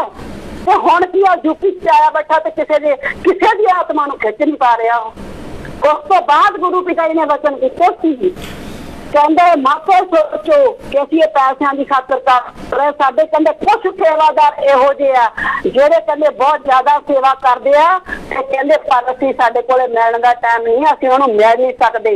ਮੈਂ ਕੋਈ ਆਪਦੀ ਵਡਿਆਈ ਨਹੀਂ ਕਰਦੀ, ਜਿਹੜੇ ਬੈਠੇ ਸੀ ਬੇਸ਼ੱਕ ਪੁੱਛ ਲਓ, ਗੁਰਚਰਨ ਵੀ ਬੈਠੇ ਸੀ, ਕੁਲਦੀਪ ਵੀ ਬੈਠੇ ਸੀ, ਬਹੁਤ ਸਾਰੀਆਂ ਭੈਣਾਂ ਬੈਠੀਆਂ ਸੀ। ਪਿਤਾ ਜੀ ਨੇ ਸਭ ਤੋਂ ਪਹਿਲਾਂ ਆਪਣੀ ਇਸ ਬੱਚੀ ਦਾ ਨਾਂ ਲਿਆ ਸੀ ਵੀਰਪਾਲ ਬਠਿੰਡਾ। ਕਹਿੰਦੇ ਜਿਵੇਂ ਵੀਰਪਾਲ ਬਠਿੰਡਾ, ਉਸ ਤੋਂ ਬਾਅਦ ਰਾਜੂ ਬਠਿੰਡਾ ਦਾ ਪਿਤਾ ਜੀ ਨੇ ਨਾਂ ਲਿਆ ਸੀ। ਪਿਤਾ ਜੀ ਨੇ ਨੇੜੇ ਤੇੜੇ ਵੀ ਪਿਤਾ ਜੀ ਨੇ ਆੜਮ ਵਾਲੇ ਚੋਂ ਇੱਕ ਵੀ ਬੰਦੇ ਦਾ ਨਾਂ ਨਹੀਂ ਲਿਆ ਸੀ। ਤੇ ਇਹ ਕੀ ਸੋਚਦੇ ਆ ਵੀ ਜੇ ਅਸੀਂ ਆੜਮ ਵਾਲੇ ਦਾ ਗੁਣ ਗਾਈ ਜਾਵਾਂਗੇ, ਸੰਗਤ ਨੂੰ ਪਤਾ ਨਹੀਂ ਲੱਗੂ ਉਹਦੀ ਅਸਲੀਅਤ ਦਾ। ਸਾਰੀ ਦੁਨੀਆ ਜਾਣਦੀ ਹੈ ਅਸਲੀਅਤ। ਸਾਡੇ ਗੁਰੂ ਦੀ ਸੋਚ ਨੂੰ ਸਰਕਾਰਾਂ ਤੇ ਏਜੰਸੀਆਂ ਤੇ ਖਾਸ ਕਰਕੇ RSS ਸਾਡੇ ਗੁਰੂ ਦੀ ਸੋਚ ਨੂੰ ਖਤਮ ਕਰਨਾ ਚਾਹੁੰਦੀ ਸੀ। ਅਸੀਂ ਕਿੱਦਾਂ ਦੇ ਪਿੱਟੀ ਜਾ ਰਹੇ ਹਾਂ ਪਿਛਲੇ 4 ਸਾਲ ਤੋਂ। ਜੇਲ੍ਹ 'ਚ ਪ੍ਰਸ਼ਾਦ ਨਹੀਂ ਆ ਰਿਹਾ, ਪੂਨੇ ਦੇ ਹੈੱਡਕੁਆਟਰ ਤੋਂ ਆ ਰਿਹਾ, ਤਾਂਤਰਿਕਾਂ ਤੋਂ ਪ੍ਰਸ਼ਾਦ ਆ ਰਿਹਾ ਹੈ। ਗੁਰੂ ਦਾ ਕੋਈ ਕਸੂਰ ਨਹੀਂ। ਗੁਰੂ ਵਿਚਾਰਾ ਕਿਆ ਕਰੇ, ਜਾ ਸਿੱਖਣ ਨੇ ਚੂਕ। ਜਦੋਂ ਗੁਰੂ ਵਚਨ ਕਰ ਗਏ ਸਾਧ ਸੰਗਤ ਨੂੰ, ਇੱਕ ਵਾਰੀ ਨਹੀਂ 1000 ਵਾਰੀ ਵਚਨ ਕਰ ਗਏ ਵੀ ਕਦੇ ਵੀ ਕਿਸੇ ਤੋਂ ਪ੍ਰਸ਼ਾਦ ਲੈ ਕੇ ਨਾ ਖਾਓ। ਪ੍ਰਸ਼ਾਦ ਸਿਰਫ ਤੇ ਸਿਰਫ ਜਾਂ ਤਾਂ ਪੂਰਾ ਸੰਤ ਹੱਥ ਲਾਵੇ ਤਾਂ ਬਣਦਾ, ਜਾਂ ਖੁਦ ਭਗਵਾਨ ਜਿਹੜਾ ਹੈਗਾ ਦ੍ਰਿਸ਼ਟੀ ਪਾਵੇ ਤਾਂ ਬਣਦਾ ਪ੍ਰਸ਼ਾਦ। ਅੱਜ ਕੱਲ ਇਹੋ ਜਿਹੇ ਕੈਮੀਕਲ ਆਉਂਦੇ, ਜਿਹੜਾ ਉਹ ਪ੍ਰਸ਼ਾਦ ਦਿੰਦਾ ਹੈ ਉਹ ਦਿਮਾਗ ਤੇ ਅਸਰ ਕਰਦਾ ਤੇ ਉਹ ਆਪਣਾ ਗੁਲਾਮ ਬਣਾ ਲੈਂਦਾ। ਪਿਛਲੇ 4 ਸਾਲ ਪਹਿਲਾਂ ਇਸ ਤਾਂਤਰਿਕ ਨੇ ਤੁਹਾਨੂੰ ਪ੍ਰਸ਼ਾਦ ਭੇਜਿਆ। ਜਦੋਂ ਉਹਨੇ ਆਪਣੀ ਤਾਂਤਰਿਕ ਵਿਦਿਆ ਨਾਲ ਦੇਖ ਲਿਆ ਕਿ ਸਾਰੀ ਸੰਗਤ ਮੇਰੀ ਗੁਲਾਮ ਹੋ ਗਈ, ਉਦੋਂ ਫੇਰ ਉਹ ਬਾਹਰ ਆਇਆ। ਇਹਦੇ ਚ ਗੁਰੂ ਪਿਤਾ ਜੀ ਦਾ ਕੋਈ ਕਸੂਰ ਨਹੀਂ। ਕੱਲ ਨੂੰ ਸੰਗਤ ਜਦੋਂ ਅਸਲੀ ਗੁਰੂ ਪਿਤਾ ਜੀ ਆਉਣਗੇ, ਮਾਫੀ ਮੰਗਣ ਦੇ ਕਾਬਿਲ ਨਹੀਂ ਰਹੂ। ਗੁਰੂ ਪਿਤਾ ਜੀ ਤਾਂ ਕੜਕ ਤੇ ਕਹਿਣਗੇ ਤੁਸੀਂ ਸਾਡੇ ਵਚਨ ਤੇ ਅਮਲ ਕੀਤਾ ਸੀ। ਗੁਰੂ ਪਿਤਾ ਜੀ ਦੇ ਇੱਕ ਵਾਰੀ ਵਚਨ ਨਹੀਂ, 1000 ਵਾਰੀ ਹਰ ਸਤਸੰਗ ਚ ਵਚਨ ਹੁੰਦੇ ਸੀ ਵੀ ਗੁਰੂ ਵਚਨ ਮੰਨਣਾ ਕਲਯੁਗ ਵਿੱਚ ਸਭ ਤੋਂ ਵੱਡੀ ਭਗਤੀ ਹੈ। ਫਿਰ ਤੁਸੀਂ ਸਭ ਤੋਂ ਵੱਡੀ ਭਗਤੀ ਛੱਡ ਕੇ ਤੇ ਆਦਮ ਦੇ ਮਗਰ ਲੱਗ ਕੇ ਬੱਸਾਂ ਗੱਡੀਆਂ ਫਾੜ ਕੇ ਕਿਹੜੀ ਭਗਤੀ ਕਰਦੇ ਸੀ? ਗੁਰੂ ਪਿਤਾ ਜੀ ਵਚਨ ਕਰਦੇ ਸੀ। ਜੋ ਗੁਰੂ ਦੇ ਵਚਨ ਹੁੰਦੇ ਆ ਨਾ, ਉਹ ਇੱਕ ਸੁਰੱਖਿਆ ਕਵਚ ਹੁੰਦੇ ਆ। ਜਿਵੇਂ ਸੁਰੱਖਿਆ ਕਰਕੇ ਤੇ ਜੋਧਾ ਪਹਿਨ ਲੈਂਦਾ ਲੜਾਈ ਦੇ ਮੈਦਾਨ ਦੇ ਵਿੱਚ, ਤੇ ਫਿਰ ਉਹ ਸਰੀਰ ਦੀ ਉਹ ਰੱਖਿਆ ਕਰਦਾ ਹੈ। ਜਾਂ ਪਿਤਾ ਜੀ ਕਹਿੰਦੇ ਹੁੰਦੇ ਸੀ ਜਿਹੜੇ ਗੁਰੂ ਵਚਨ ਹੈ ਉਹ ਇੱਕ ਲక్ష్మణ ਰੇਖਾ ਦੀ ਤਰ੍ਹਾਂ ਹੁੰਦੇ ਹੈ। ਜਿਵੇਂ ਲక్ష్మణ ਰੇਖਾ, ਜਿੰਨਾ ਚਿਰ ਸੀਤਾ ਨੇ ਲక్ష్మణ ਰੇਖਾ ਕ੍ਰਾਸ ਨਹੀਂ ਕੀਤੀ, ਰਾਵਣ ਉਹਦਾ ਕੋਈ ਨੁਕਸਾਨ ਨਹੀਂ ਕਰ ਸਕਿਆ। ਜਦੋਂ ਲక్ష్మణ ਰੇਖਾ ਸੀਤਾ ਕ੍ਰਾਸ ਕਰ ਗਈ, ਉਦੋਂ ਹੀ ਉਹ ਸੀਤਾ ਨੂੰ ਚੁੱਕ ਕੇ ਲੈ ਗਿਆ। ਉਹਦੇ ਚ ਲక్ష్మణ ਦਾ ਤਾਂ ਕੋਈ ਕਸੂਰ ਨਹੀਂ ਸੀ।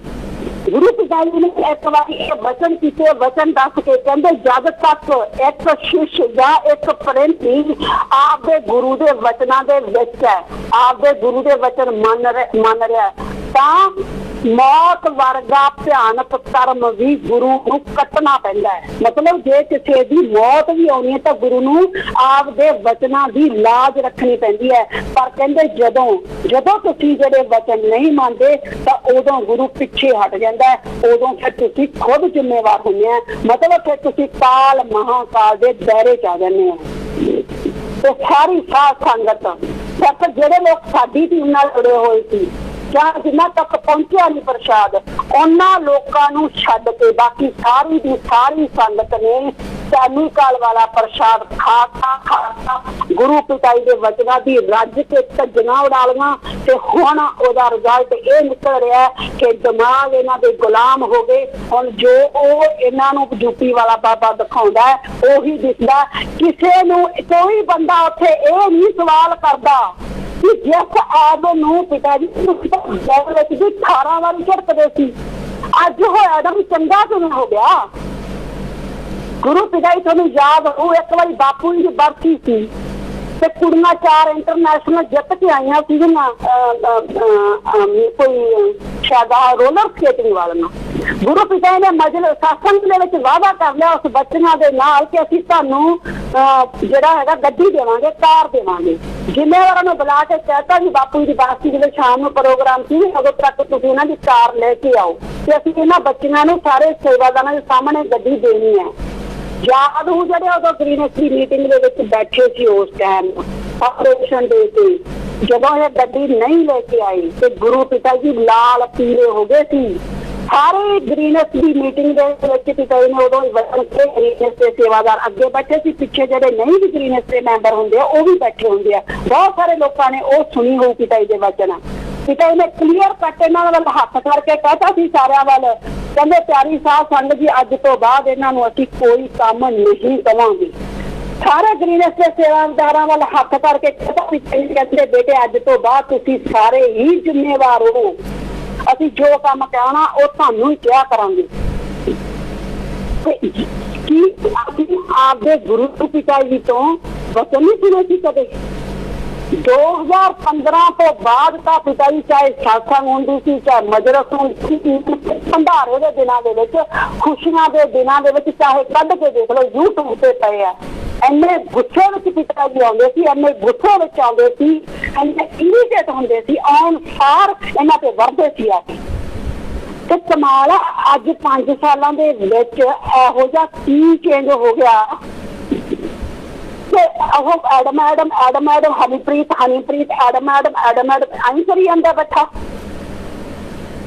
ਗੁਰੂ ਪਿਆਰੀ ਸੰਗਤ ਜਿਹੜੇ ਇਹਨਾਂ ਨੇ ਇੱਕ ਸਾਜ਼ਿਸ਼ ਚਲਾਈ ਹੈ ਇਹ ਵੀ ਸਾਧ ਸੰਗਤ, ਕਿਉਂਕਿ ਕੁਛ ਸਾਧ ਸੰਗਤ ਐਡਮ ਬਲਾਕ ਨੇ ਸ਼ੁਰੂ ਤੋਂ ਹੀ ਜਿਹੜੇ ਨਾਲ ਜ਼ਿੰਮੇਵਾਰ ਸ਼ੁਰੂ ਤੋਂ ਹੀ ਕੁਛ ਸੰਗਤ ਨੂੰ ਬਹੁਤ ਤੰਗ ਪਰੇਸ਼ਾਨ ਕਰਦੇ ਸੀ ਇਹ। 45 ਮੈਂਬਰਾਂ ਤੋਂ ਤੰਗ ਬਹੁਤ ਸੀ ਸੰਗਤ। ਆ ਜੂਥ ਵਰਾਂਗਣਾ ਤੋਂ ਬਥੇਰੀ ਤੰਗ ਸੀ, ਇਹਦੇ ਰੋਜ਼ ਦੇ ਪਰਮਾਰਥ ਲੈ ਕੇ ਸੰਗਤ ਆਦਮ ਬਲਾਕ ਤੇ ਹੁਣ ਅੱਕੀ ਪਈ ਸੀ ਪੂਰੀ ਤਰ੍ਹਾਂ। ਇਸੇ ਕਰਕੇ ਇਹਨਾਂ ਨੇ ਹੁਣ ਇਹ ਹਥਿਆਰ ਚਲਾਇਆ ਤੇ ਹੁਣ ਉਹ ਸੰਗਤ ਸਾਰੀ ਸੰਗਤ ਅੰਦਰ ਖਾਤੇ ਜਿਨ੍ਹਾਂ ਦਾ ਦ੍ਰਿੜ ਵਿਸ਼ਵਾਸ ਪੂਰਾ ਨਹੀਂ, ਉਹ ਗੁਰੂ ਪਿਤਾ ਨੂੰ ਹੀ ਦੋਸ਼ੀ ਮੰਨੀ ਜਾਂਦੇ ਆ ਵੀ ਗੁਰੂ ਪਿਤਾ ਜੀ ਇਹਨਾਂ ਦੇ ਗੁਲਾਮ ਹੋ ਗਏ 5 ਸਾਲਾਂ 'ਚ। ਪਰ ਮੇਰੀ ਹੱਥ ਜੋੜ ਕੇ ਬੇਨਤੀ ਹੈ ਸਾਰੀ ਸਾਧ ਸੰਗਤ ਨੂੰ, ਇੱਕ ਸੱਚਾ ਸੰਤ ਨਾ ਅੱਜ ਤੱਕ ਕਿਸੇ ਦਾ ਗੁਲਾਮ ਹੋਇਆ ਹੈ ਤੇ ਨਾ ਹੋਵੇ, ਨਾ ਉਹਨੇ ਅੱਜ ਤੱਕ ਕਿਸੇ ਦੀ ਗੁਲਾਮੀ ਕੀਤੀ ਹੈ ਤੇ ਨਾ ਕਰੇ। ਇਸ ਗੱਲ ਦਾ ਤੁਸੀਂ ਯਕੀਨ ਕਰੋ, ਆਪਦੇ ਗੁਰੂ ਪਿਤਾ ਜੀ ਤੇ ਦ੍ਰਿੜ ਵਿਸ਼ਵਾਸ ਰੱਖੋ। ਇਹ ਤਾਂ ਇਸ ਚਾਲ ਦੇ ਵਿੱਚ ਕਾਮਯਾਬ ਹੋ ਜਾਣਗੇ ਜੇ ਤੁਸੀਂ ਆਪਣੇ ਅਸਲੀ ਗੁਰੂ ਪਿਤਾ ਜੀ ਤੇ ਸ਼ੱਕ ਕਰਨ ਲੱਗ ਗਏ, ਜੇ ਤੁਸੀਂ ਆਪਣੇ ਅਸਲੀ ਗੁਰੂ ਪਿਤਾ ਜੀ ਤੇ ਅੱਜ ਦ੍ਰਿੜ ਵਿਸ਼ਵਾਸ ਨਾ ਰੱਖਿਆ। ਯਕੀਨ ਮੰਨੋ ਇਹ ਖੇਡ ਜ਼ਿਆਦਾ ਦਿਨਾਂ ਦੀ ਨਹੀਂ ਹੈ, ਬਹੁਤ ਜਲਦੀ ਅਸਲੀ ਗੁਰੂ ਪਿਤਾ ਜੀ ਨੂੰ ਆਪਾਂ ਲੈ ਕੇ ਆਵਾਂਗੇ। ਸਿਰਫ ਇੱਕ ਚਾਲ ਚੱਲੀ ਹੈ, ਜਿਵੇਂ ਰੂਹਾਨੀਅਤ ਦੇ ਵਿੱਚ ਇੱਕ ਵਾਰੀ ਕ੍ਰਿਸ਼ਨ ਨੇ ਅਰਜਨ ਨੂੰ ਕਹਿਤਾ ਸੀ, ਕਿਉਂਕਿ ਰੂਹਾਨੀਅਤ ਦੇ ਵਿੱਚ ਚਾਹੇ ਤਾਂ ਸੰਤ ਹੋਇਆ, ਚਾਹੇ ਗੁਰੂ ਹੋਇਆ, ਚਾਹੇ ਅਵਤਾਰ ਹੋਇਆ, ਉਹ ਬਹੁਤ ਸਾਰੀਆਂ ਜਿਹੜੀਆਂ ਹੈਗੀਆਂ ਬਹੁਤ ਸਾਰੀਆਂ ਚਲੋ ਪ੍ਰੀਖਿਆਵਾਂ ਲੈਣ ਵਾਸਤੇ ਜਾਓ, ਆਪਦਾ ਬੜੇ ਕੌਤਕ ਕਰਦੇ ਆ, ਬੜੇ ਤਰ੍ਹਾਂ ਦੇ ਕੌਤਕ ਕਰਦੇ ਆ। ਤਾਂ ਅਰਜਨ ਨੂੰ ਭਗਵਾਨ ਕ੍ਰਿਸ਼ਨ ਜੀ ਨੇ ਕਹਿਤਾ ਸੀ, ਕਹਿੰਦੇ ਮੇਰੀ ਤਾਂ ਇਹੋ ਜੀ ਮਾਇਆ ਹੈ, ਕਹਿੰਦੇ ਹੇ ਅਰਜਨ ਮੇਰੀ ਮਾਇਆ ਇਹੋ ਜੀ ਹੈ, ਕਹਿੰਦੇ ਜੇ ਮੈਂ ਉਹ ਮਾਇਆ ਛੱਡ ਦੇਵਾਂ ਨਾ, ਕਹਿੰਦਾ ਤੂੰ ਵੀ ਮੈਨੂੰ ਨਹੀਂ ਪਛਾਣੇਗਾ। ਮਤਲਬ ਕ੍ਰਿਸ਼ਨ ਜੀ ਕਹਿ ਰਹੇ ਅਰਜਨ ਨੂੰ, ਕਹਿੰਦਾ ਵੀ ਜੇ ਥੋੜੀ ਜੀ ਵੀ ਕਹਿੰਦਾ ਮੈਂ ਆਪਦੀ ਮਾਇਆ ਛੱਡਤੀ ਨਾ ਤੇ ਕਹਿੰਦਾ ਤੂੰ ਮੈਨੂੰ ਪਛਾਣ ਨਹੀਂ ਸਕੇਗਾ। ਤੇ ਅਰਜਨ ਮੰਨਿਆ ਨਹੀਂ ਸੀ, ਕਹਿੰਦਾ ਇਹ ਹੋ ਨਹੀਂ ਸਕਦਾ ਵੀ ਮੈਂ ਤਾਂ ਤੇਰੇ ਨਾਲ ਰਹਿਣਾ। ਕਹਿੰਦਾ ਨਹੀਂ ਅਰਜਨ, ਕਹਿੰਦਾ ਮੇਰੀ ਮਾਇਆ ਬੜੀ ਪ੍ਰਬਲ ਹੈ, ਵੱਡਿਆਂ ਨੂੰ ਭਰਮਾ ਦਿੰਦੀ ਹੈ, ਸਿੱਧੇ ਰਸਤੇ ਤੁਰਿਆ ਜਾਂਦੇ ਨੂੰ ਭਟਕਾ ਦਿੰਦੀ ਹੈ, ਜਿਹਨੂੰ ਚਾਹੇ ਕਹਿੰਦਾ ਚੁੱਕ ਦਿੰਦੀ ਹੈ ਤੇ ਜਿਹਨੂੰ ਚਾਹੇ ਕਹਿੰਦਾ ਥੱਲੇ ਸੁੱਟ ਦਿੰਦੀ ਹੈ।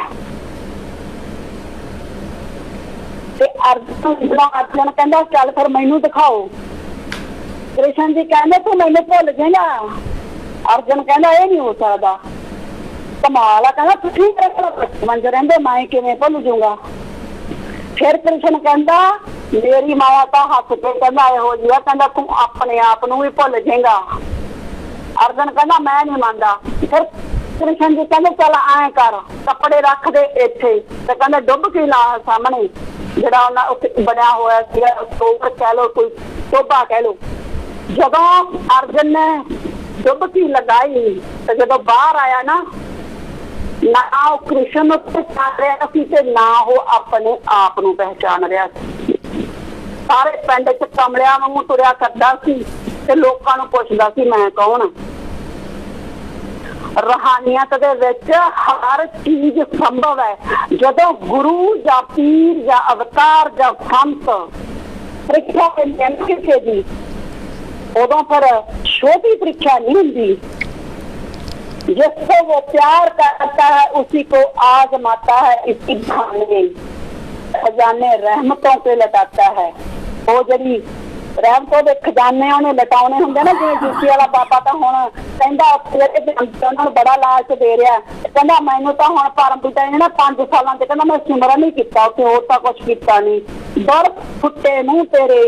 एक पासे साडी संगत दा तां इह विश्वास साडा सतगुर कुल मालिक है, जिहदी भगती दे विच ब्रह्मा विष्णु महेश बैठदे है, जिहड़ा खंडां ब्रह्मंडां दा मालिक है, जिहड़ा ओ प्रकाश दा पुंज है, जिहने सारी धरती साजी है, ते जिहड़ा सचखंड अनामी चों तां पूरे संत आउंदे आ, ओ एक सतनामी महल चों आया है। ਤੇ ਜਿਹੜਾ ਸਤਨਾਮੀ ਮਹਿਲ ਚੋਂ ਆਇਆ ਉਹ ਸਾਰੇ ਕਾਸੇ ਦਾ ਮਾਲਕ ਹੈ। ਤੇ ਹੁਣ ਭਗਤੀ ਕੀ ਕੀਤੀ ਫਿਰ ਉਹਨੇ 5 ਸਾਲ। ਫਿਰ ਉਸ ਤੋਂ ਬਾਅਦ ਉਹਨੂੰ ਤਾਂ ਕੋਈ ਚੀਜ਼ ਹੀ ਹੈ ਨਹੀਂ, ਉਹ ਕਿਹਦੀ ਭਗਤੀ ਕਰਦਾ ਫਿਰ। ਉਹਦੀ ਭਗਤੀ ਤਾਂ ਬ੍ਰਹਮਾ ਵਿਸ਼ਨੂੰ ਤੇ ਮਹੇਸ਼ ਸਾਰੇ ਦੇਵੀ ਦੇਵਤੇ ਸਾਰੀ ਦੁਨੀਆ ਬੈਠੀ ਹੈ। ਫਿਰ ਅਖੇ ਉਸ ਤੋਂ ਬਾਅਦ ਅੱਗੇ ਵੀ ਅਖੇ ਹੁਣ ਮੈਨੂੰ ਪਰਮ ਪਿਤਾ ਨੇ 5 ਸਾਲ ਦੇ ਵਿੱਚ ਇੰਨੀਆਂ ਸ਼ਕਤੀਆਂ ਦਿੱਤੀਆਂ, ਇੰਨਾ ਪਾਵਰਫੁਲ ਬਣਾਇਆ। ਹੁਣ ਅਖੇ ਨਾ ਵੀ ਆਇਆ ਸ਼ਹਿਨਸ਼ਾਹ ਕਮਾਲ ਆ। ਤਾਂ 1990 ਦੇ ਵਿੱਚ ਫਿਰ ਕੀ ਕੀਤਾ ਸੀ ਬਈ, ਜਦੋਂ 1990 ਦੇ ਵਿੱਚ ਪਰਮ ਪਿਤਾ ਨੇ ਵਚਨ ਕਰਤੇ ਦੋਨਾਂ ਜਹਾਨਾਂ ਦੀ ਬਹੁਤ ਤੇ ਝੋਲੀ ਚ ਪਾਤੀ। ਤੇ ਜੇ ਕੋਈ ਉਦੋਂ ਬਾਅਦ ਕਈ ਵਾਰੀ ਪੁਰਾਣੇ ਸਤਸੰਗੀ ਦੱਸਦੇ ਆ ਵੀ ਜੇ ਕੋਈ ਪਰਮ ਪਿਤਾ ਦੇ ਕੋਲੇ ਜਾ ਵੀ ਵੜਦਾ, ਉਹਨਾਂ ਨੂੰ ਕਹਿ ਦਿੰਦਾ ਵੀ ਪਰਮ ਪਿਤਾ ਜੀ ਅਰਦਾਸ ਕਰੇ, ਪਿਤਾ ਜੀ ਸਾਡੇ ਘਰੇ ਕੋਈ ਪੁੱਤ ਹੈ ਨਹੀਂ ਜਾਂ ਕੁਛ ਹੋਰ ਮੰਗਦਾ, ਤੇ ਪਰਮ ਪਿਤਾ ਜੀ ਹਜ਼ੂਰ ਪਿਤਾ ਜੀ ਵੱਲ ਉਂਗਲ ਕਰ ਦਿੰਦੇ ਸੀ। ਕਹਿੰਦੇ ਭਾਈ ਅਸੀਂ ਤਾਂ ਸਾਰਾ ਕੁਝ ਇਹਨੂੰ ਦਿੱਤਾ, ਹੁਣ ਸਾਰੇ ਕੱਟ ਦੇ ਮਾਲਕ ਇਹ ਆ ਜਿਨ੍ਹਾਂ ਨੇ ਗੱਲ ਕਰਨੀ ਆ ਇਹਨਾਂ ਨਾਲ ਗੱਲ ਕਰੋ। ਤੇ ਉਹ ਕਹਿੰਦਾ ਹੁਣ ਮੈਨੂੰ ਪਰਮ ਪਿਤਾ ਜੀ ਨੇ ਮੰਦਰ ਬੈਠੇ ਨੂੰ ਕਹਿੰਦਾ ਬਹੁਤ ਸ਼ਕਤੀ ਹੱਦ ਹੋ ਗਈ। ਤੇ ਸਾਹਮਣੇ ਬੈਠੀ ਸੰਗਤ ਨੂੰ ਪਤਾ ਹੀ ਨਹੀਂ ਲੱਗਦਾ ਵੀ ਇਹ ਹੋ ਕੀ ਰਿਹਾ। ਕੋਈ ਤਾਂ ਸਵਾਲ ਕਰ ਵੀ ਤੁਹਾਨੂੰ 1990 ਚ ਗੱਡੀ ਦਿੱਤੀ ਸੀ, ਪਰ ਉਹ ਕੀ ਸੀ? ਉਦੋਂ ਫਿਰ ਅੱਧੀਆਂ ਸ਼ਕਤੀਆਂ ਰੱਖ ਲਈਆਂ ਸੀ ਪਰਮ ਪਿਤਾ ਨੇ, ਜਿਹੜੀਆਂ ਹੁਣ 5 ਸਾਲ ਜੇਲ੍ਹ ਚ 50 ਦੇ ਮਰਵਾ ਕੇ ਜਿੱਤੀਆਂ। ਘੱਟੋ ਘੱਟ ਉਹਨੂੰ ਇਹ ਤਾਂ ਸਵਾਲ ਕਰ ਲਓ। ਫਿਰ ਉਹ 50 ਬੰਦੇ ਬਚਾ ਲੈਣੇ ਸੀ ਸ਼ਕਤੀਆਂ ਨਾਲ। ਅਤੇ ਮੈਂ ਜਿਹੜੇ ਉਹ ਸ਼ਕਤੀਆਂ ਲੈ ਕੇ ਉਹਦੇ ਨਾਲ ਪਹਿਲਾਂ ਤਾਂ ਤੁਹਾਨੂੰ ਇੱਕ ਹੀਰਾ ਦਿੰਦਾ ਸੀ, ਹੁਣ ਮੈਂ ਤੁਹਾਨੂੰ ਹੀਰਿਆਂ ਦੇ ਢੇਰ ਦੇਊਂਗਾ, ਤੁਸੀਂ ਆਪਦੀ ਝੋਲੀ ਨਾ ਪਾੜ ਲੈਣਾ। ਸਾਰੀ ਸੰਗਤ ਹੱਥ ਫੜੀ ਕਰਕੇ ਨਾ ਖੜੀ ਹੋ ਜਾ ਕਰੋ ਵੀ ਸਾਨੂੰ ਤੇਰੇ ਹੀਰਿਆਂ ਦੀ ਲੋੜ ਨਹੀਂ ਹੈ। ਇੱਕ ਤਾਂ ਜਿਹੜੇ ਸਾਡੇ 50 ਬੰਦੇ ਮਰੇ ਆ ਪੰਚਕੂਲੇ, ਉਹਨਾਂ ਦਾ ਇਨਸਾਫ ਕਰਵਾ ਦਿਓ। ਇੱਕ ਜਿਹੜਾ ਤੇਰੇ ਤੇ ਬਲਾਤਕਾਰੀ ਤੇ ਜਿਹੜਾ ਕਾਤਲ ਦਾ ਕਲੰਕ ਲੱਗਾ, ਕਲੰਕ ਧੋ ਦਿਓ। ਸਾਡੀ ਜ਼ਿੰਦਗੀ ਹਰਾਮ ਹੋਈ ਪਈ ਹੈ ਸਮਾਜ ਚ, ਸਾਨੂੰ ਹੀਰੇ ਮੋਤੀਆਂ ਦੀ ਲੋੜ ਨਹੀਂ।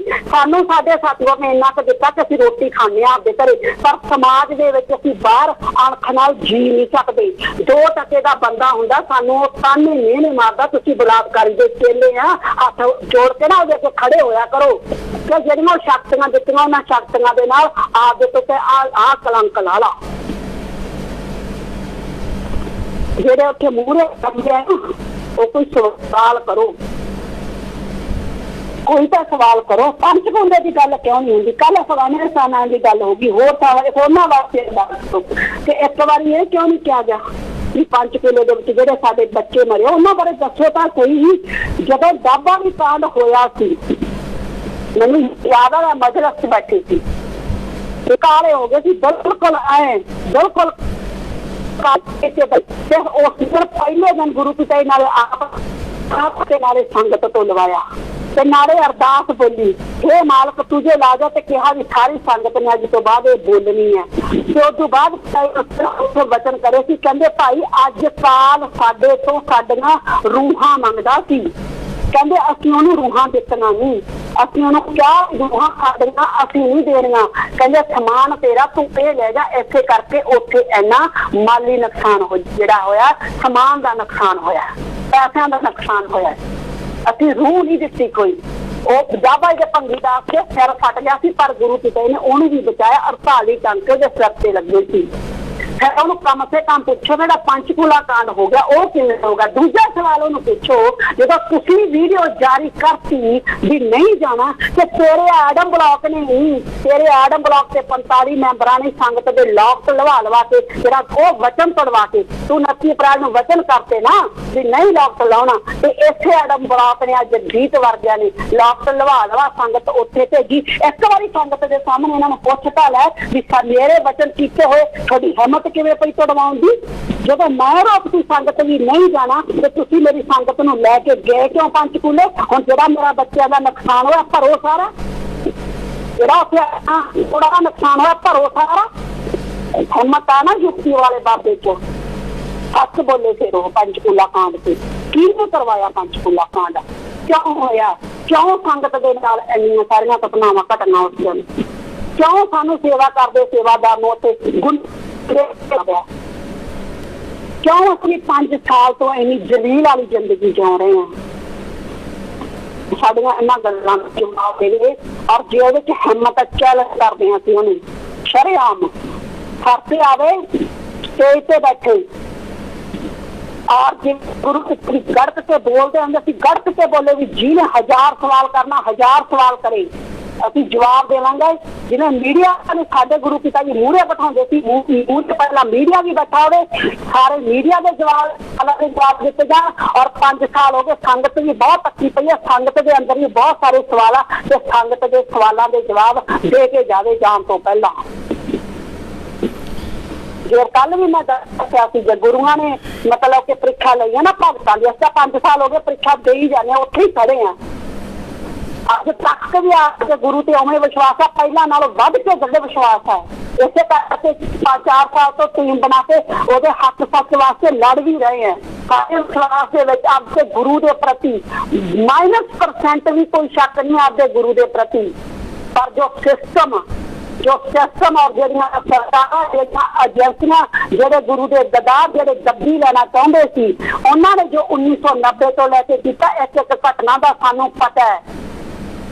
ਉਹਨਾਂ ਦੀ ਸਾਰੀ ਦੱਸਿਆ ਜਾਵੇ ਸਾਧ ਸੰਗਤ ਦੇ ਸਾਹਮਣੇ, ਓਪਨ ਉਹਨਾਂ ਨੇ ਜਵਾਬ ਦਿੱਤੇ ਜਾਣ ਉਹਨਾਂ ਗੱਲਾਂ ਦੇ।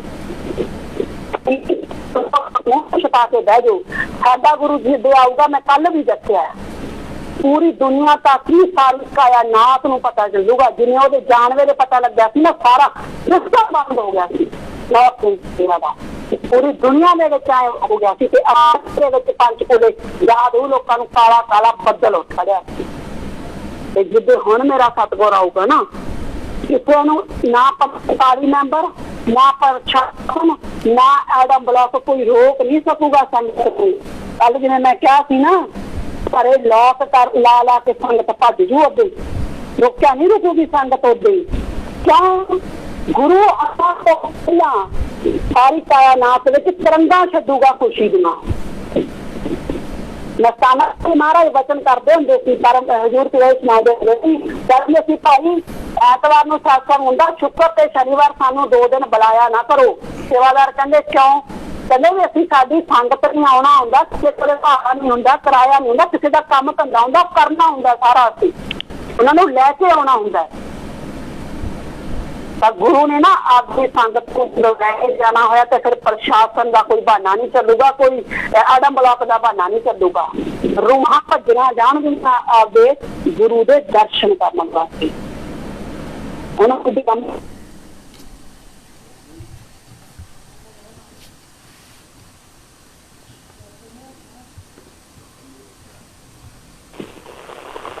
ਜਿਹੜਾ ਕਿਲਾ ਹੈ ਨਾ, ਉਹ ਬਹੁਤ ਮਜ਼ਬੂਤ ਆ। ਧਮਕਦੇ ਵਾਲੇ ਜਾਂ ਕੋਈ ਹੋਰ ਲੱਲੂ ਪੰਜੂ ਆਪਦੀਆਂ ਧਮਕੀਆਂ ਆਪਦੇ ਕੋਲ ਰੱਖਣ। ਨਾ ਸਾਨੂੰ ਇਹਨਾਂ ਧਮਕੀਆਂ ਦਾ ਡਰ ਸੀ, ਨਾ ਹੈ। ਅਸੀਂ ਓਪਨਲੀ ਮੋਹਿਤ ਬੋਲਦਾ, ਓਪਨਲੀ ਮੈਂ ਬੋਲਦੀ ਹਾਂ। ਅੱਜ ਤੱਕ ਨਾ ਅਸੀਂ ਕਿਸੇ ਤੋਂ ਬਥੇਰੀਆਂ ਇਹਨਾਂ ਨੇ ਹੁਣ ਤੱਕ ਧਮਕੀਆਂ ਹੀ ਸੁਣਦੇ ਆਏ ਹਾਂ ਅਸੀਂ, ਤੇ ਨਾ ਅਸੀਂ ਪਹਿਲਾਂ ਡਰੇ ਸੀ ਤੇ ਨਾ ਅਸੀਂ ਅੱਜ ਡਰੀਏ। ਲੱਲੂ ਪੰਜਵਾਂ ਦੇ ਅਸੀਂ ਝਾਂਸੇ ਦੇ ਵਿੱਚ ਆਉਣਾ ਨਹੀਂ, ਤੇ ਰੱਬ ਦੇ ਨਾਲ ਵੀ ਅਸੀਂ ਯਾਰ ਵਟਾਉਣਾ ਨਹੀਂ। ਵਚਨ ਆ ਪਿਤਾ ਜੀ ਦੇ ਇਸ ਸ਼ਬਦ ਦੇ ਵਿੱਚ ਵੀ ਲੱਲੂਆਂ ਪੰਜਵਾਂ ਦੇ ਅਸੀਂ ਝਾਂਸੇ ਕਰਨਾ ਨਹੀਂ। ਲੱਲੂ ਪੰਜੂ ਕੌਣ ਆ? ਯੂਪੀ ਵਾਲੇ ਬਾਬੇ ਵਰਗੇ। ਰੱਬ ਦੇ ਨਾਲ ਵੀ ਅਸੀਂ ਯਾਰ ਵਟਾਉਣਾ ਨਹੀਂ। ਅਸੀਂ ਤਾਂ ਰੱਬ ਨਾਲ, ਰੱਬ ਉੱਤਰ ਕੇ ਧਰਤੀ ਤੇ ਆਈ ਉਹਦੇ ਨਾਲ ਆਪਦੇ ਗੁਰੂ ਨੂੰ ਵਟਾਈਏ। ਕਾਲ ਮਹਾਕਾਲ ਜਿਹੜੇ ਰੂਪ ਧਾਰਾ ਉਹਨਾਂ ਦਾ ਵਟਾਉਣਾ ਹੀ ਕੀ ਹੈ। ਸਾਡਾ ਤੂੰ ਹੀ ਰੱਬ, ਨਾ ਰੱਬ ਹੋਵੇ। ਤੇ ਕੱਤਾ ਤੂੰ ਕਰਦਾ ਕਿਲੇ ਦੇ ਜੋ। ਤੇ ਅਸੀਂ ਜੇ ਅੱਜ ਬੋਲਦੇ ਹਾਂ, ਮੈਂ ਔਰ ਮੋਹਿਤ ਜਾਂ ਸਾਡੀ ਟੀਮ ਜਿੰਨਾ ਕੰਮ ਕਰ ਰਹੀ ਹੈ ਨਾ, ਸਿਰਫ ਇੱਕੋ ਹੀ ਮਹਾਨ ਸ਼ਕਤੀ ਪਿੱਛੇ ਖੜੀ ਹੈ। ਪਹਿਲਾਂ ਮੈਨੂੰ ਮੀਡੀਆ ਲਈ ਪਹੁੰਚੇ, ਜਦੋਂ ਘਰਾਂ ਦੇ ਉਦੋਂ ਕਹਿੰਦੇ ਤੁਹਾਡੀ ਕੋਈ ਪਾਰਟੀ ਤੁਹਾਡੇ ਪਿੱਛੇ ਖੜੀ ਹੈ। ਜਦੋਂ ਅਸੀਂ ਨੋਟਾਂ ਦਾ ਪ੍ਰਚਾਰ ਕਰ ਗਿਆ, ਉਹ ਲੋਕ ਚੁੱਪ ਹੋ ਗਏ। ਸਾਡੀ ਇੱਕੋ ਹੀ ਪਾਰਟੀ ਹੈ, ਇੱਕੋ ਸਾਡਾ ਲੀਡਰ ਹੈ, ਇੱਕੋ ਸਾਡਾ ਗੁਰੂ ਹੈ, ਇੱਕੋ ਸਾਡਾ ਭਗਵਾਨ ਹੈ, ਇੱਕੋ ਸਾਡਾ ਕਲਾਕਾਰ ਹੈ, ਉਹ ਸਾਡਾ ਸਤਿਗੁਰ ਹੈ। ਤੇ ਜਦ ਤੱਕ ਸਾਡੇ ਸਤਿਗੁਰ ਦਾ ਸਾਡੇ ਸਿਰ ਤੇ ਹੱਥ ਹੈ, ਕਿਸੇ ਦੀ ਹਿੰਮਤ ਨਹੀਂ ਵੀ ਸਾਡੀ ਵਾਹ ਵੱਲ ਵੀ ਢਾਹ ਜੇ। ਗੁਰੂ ਪਿਤਾ ਜੀ ਦੇ ਵਚਨ ਹੈ, ਜੇ ਕੋਈ 3 ਵਚਨਾਂ ਦਾ ਪੱਕਾ ਆਪਦੇ ਗੁਰੂ ਤੇ ਜਿਹੜਾ ਵਿਸ਼ਵਾਸ ਰੱਖਦਾ ਹੈ, ਤਾਂ ਕਾਲ ਮਹਾਕਾਲ ਦੀ ਹਿੰਮਤ ਨਹੀਂ ਵੀ ਉਹਦਾ ਬਾਲ ਵੀ ਬਾਂਕਾ ਕਰ ਦੇ। गुरु पिता जी के वचन है, और गुरु ने हमेशा अपने वचना की लाज रखी है। सानू अपने गुरु पिता जी विश्वास है। साडे गुरु पिता जी इन्हां वचना ते लगातार पहरा दे रहे हैं। अगर गुरु पिता जी साडे सिर ते हथ ना हुंदा ਅੱਜ ਨੂੰ मैं और मोहित का तो किसी नामो निशान नहीं मिलना सी इस दुनिया ते। इन्नियां धमकियां सानूं आउंदियां पिछले 4 सालों तो, और मेरे पीछे तो 2007 तो लगे चरण पे सारा आडम ब्लॉक 2007 तो लैके 17 तक सिर तो लैके पैरों तक पसीना आ गया इन्हों भी वीरपाल डेरे तो कढ़ देना या वीरपाल नूं गुरु तो दूर कर देना। इन्हां दी इन्नी पावर नहीं गई। रूहानी रूबरू नाइट के विच खड़ी होकर मैं पिता ने गल की हुई है। पिता जी कार दे एजेंटा ने सिर तो लैके पैरों तक जोर ला रखा भी वीरपाल नूं गुरु तो तोड़ना है, पर पेश नहीं चल रही। उदों पिता ने कुछ और भी सुनाया भी जितना भी कोई कर ले सितम हंस हंस के सहेंगे हम, जे प्यार न होगा कम ऐ सतगुर फिर तेरी कसम। ये मैं उदों रूबरू नाइट से पिता नूं सुनाया सी। ये नहीं है पिता जी जो होंगे सी बोलते सी। जदों भी गुरु पिता नूं मैं इन्हां दी करतूतां दसदी सी, गुरु पिता जी हमेशा कह दिंदे सी बेटा ये काहदे अपने, कहंदे तेरा मालक तेरे नाल, जिहदा मालक नाल हुंदा उहनूं किसे पता नहीं। 18 अप्रैल की मुक्तसर मलोट गदड़वा की रूबरू नाइट दे विच बेशक कढ़ के देख लो, गुरु पिता जी ने गल करी सी। मैं पिता जी असीं तुहानूं इन्ना ज्यादा प्यार करदे हां, जदों साह भी लैने ना पहला साह वो थोड़े विचों दी आउंदा ते फिर असीं साह लैने आ। ते जे थोड़े वाल कोई उंगल भी चकदे ना ते कहंदे मैं किहा असीं बर्दाश्त नहीं कर सकदे। ते गुरु पिता जी ने माइक दे विच जवाब दिता सी, कहते बेटा तुसीं भी सानूं प्यार करदे ना इन्ना ते असीं भी तुहानूं इन्ना ही प्यार करदे आ। जे तुसीं साडे वाल उंगल चक्की नहीं ना कहंदे बर्दाश्त कर सकदे, साडी बच्ची वाल कोई उंगल चक्कू कहंदे असीं भी बर्दाश्त नहीं करांगे। ये गुरु पिता जी वचन करके गया क्योंकि उहनूं आउण वाले समय दा पता सी। तुसीं की सोचदे आ असीं उही बोली जांदे आ। बेशक दुनिया नूं ऐ लगदा सी पागल है मैं ते मोहित, एडी वड्डी संस्था दे नाल असीं पंगा लै रहे हां। पर सतगुर साडे अंदर बैठा, गुरु पिता जी दे वचन है एक पल दे सौवे हिस्से चों तुहाडे तो दूर नहीं हुंदे। जदों साडा सतगुर ने 13 वास्ते बैठ के वचन करते एक पल दे सौवे हिस्से चों तुहाडे तो दूर नहीं हुंदे, फिर किहड़े मां दी ताकत है सानूं साडे वल देख भी जावे। इसे करके ना किसी भुलेखे च ना रह जाओ। जे मैं अणख है जिहदे अणख है जिहदी अणख ज्यादा बुरक रही है ना, जिहड़ी मैं गल कहती पहला आपदे गुरु दे लगे कलंक ला दिओ तो फिर साडे नाल गल करिओ, उस तों बाद फिर मन जाएंगे असीं बहुत। तुसीं पिछले 5 सालों तो एक भी बंदा खुड्डां च वड़ के बह गए, खुड्डां च चूहे बन के सारे, किसी की हिम्मत नहीं बनी भी मीडिया च आके या बाहर आके किते धरना करके रैली करके किते भुख हड़ताल करके दुनिया नूं इह दस दईए भी असीं सच्चे सौदे दे प्रेमी ते साडा गुरु निर्दोष है। ते अज भज्जे जांदे उत्थे यूपी च। थोनों गुरु दर्शन दे दूं, थोनों गुरु दर्शन दे दूं जिन्हें तुसीं इह कहता, जिन्हें यही नहीं इन्ना हा दा नारा नहीं मारिया गुरु दे हक दे विच। जिस संगत ने यह सोच के बह गई भी आपे गया आपे आ जाओ, जिस संगत ने गुरु दे हक दे विच एक छोटा जिहा हा दा नारा नहीं मारिया, बाहर निकल के एक बारी मैं ना कहा भी संगत नूं बोलण लगी, मैं चल 1-1 मिनट दी 2-2 मिनट दी वीडियो ही पा दिओ बना के फेसबुक ते जां सोशल मीडिया ते भी साडे गुरु निर्दोष है। इन्ने लोग जदों 5-6 करोड़ पाउणगे लोकां नूं पता तां लगे। किसी ने 2 मिनट की वीडियो तक नहीं पाई सी। ते तुसीं की सोचदे रूहानियत खेल खिलौना तुहानूं आके गुरु दर्शन दे दूं। फिर ओह परम पिता जी दे वचन कीते होए याद कर लो। परम पिता जी ने समति दे सामने वचन कीते सी, कहंदे पंजाब दे विच एक समाज है, कहंदे जिद्दे उन्हां नूं पता लग गया ना भी असीं उन्हां दे गुरुआं, कहंदे तुहानूं सेवा नहीं मिलनी। फिर एदी मोहर चक हजूर पिता जी ने भी लाई है।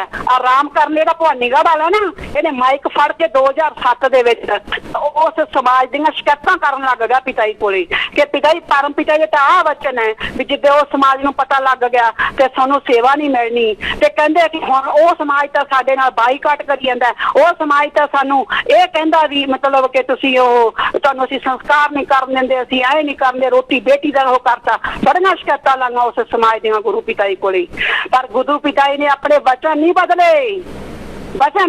गुरु पिता जी ने गल्लां सुन के गुरु पिता जी ने हस पे पहला तो गुरु पिता जी हस के कहंदे भाई कोई नहीं, जिहड़ी संगत साडी सेवा करदी उन्हां नूं सेवा भी देवांगे, उन्हां नूं भी सेवा देवांगे। पिता जी ने यह नहीं कहा भी उन्हां नूं सेवा नहीं देवांगे। फिर गुरु सर मोड़िया एक बारी गुरु पिता जी ने वचन कीते, जिहड़ी भी ਲੋਕ ਚਾਹੇ ਉਹ ਕੋਈ ਵੀ ਆ, ਕਿਸੇ ਵੀ ਸਮਾਜ ਦਾ ਹੈ, ਕੋਈ ਵੀ ਹੋਵੇ, ਕਹਿੰਦੇ ਜਿਹੜੇ ਪਰਮ ਪਿਤਾ ਜੀ ਦੇ ਨਾਂ ਦਾ ਕਹਿੰਦੇ ਦਿਨ ਰਾਤ ਸਿਮਰਨ ਕਰਦੇ ਆ ਨਾ, ਪਰਮ ਪਿਤਾ ਜੀ ਦੇ ਨਾਮ ਜਾਪ ਕਰਦੇ ਆ, ਕਹਿੰਦੇ ਉਹਨਾਂ ਸਾਰਿਆਂ ਨੂੰ ਅਸੀਂ ਨਾਮ ਦੇ ਕੇ ਜਾਵਾਂਗੇ।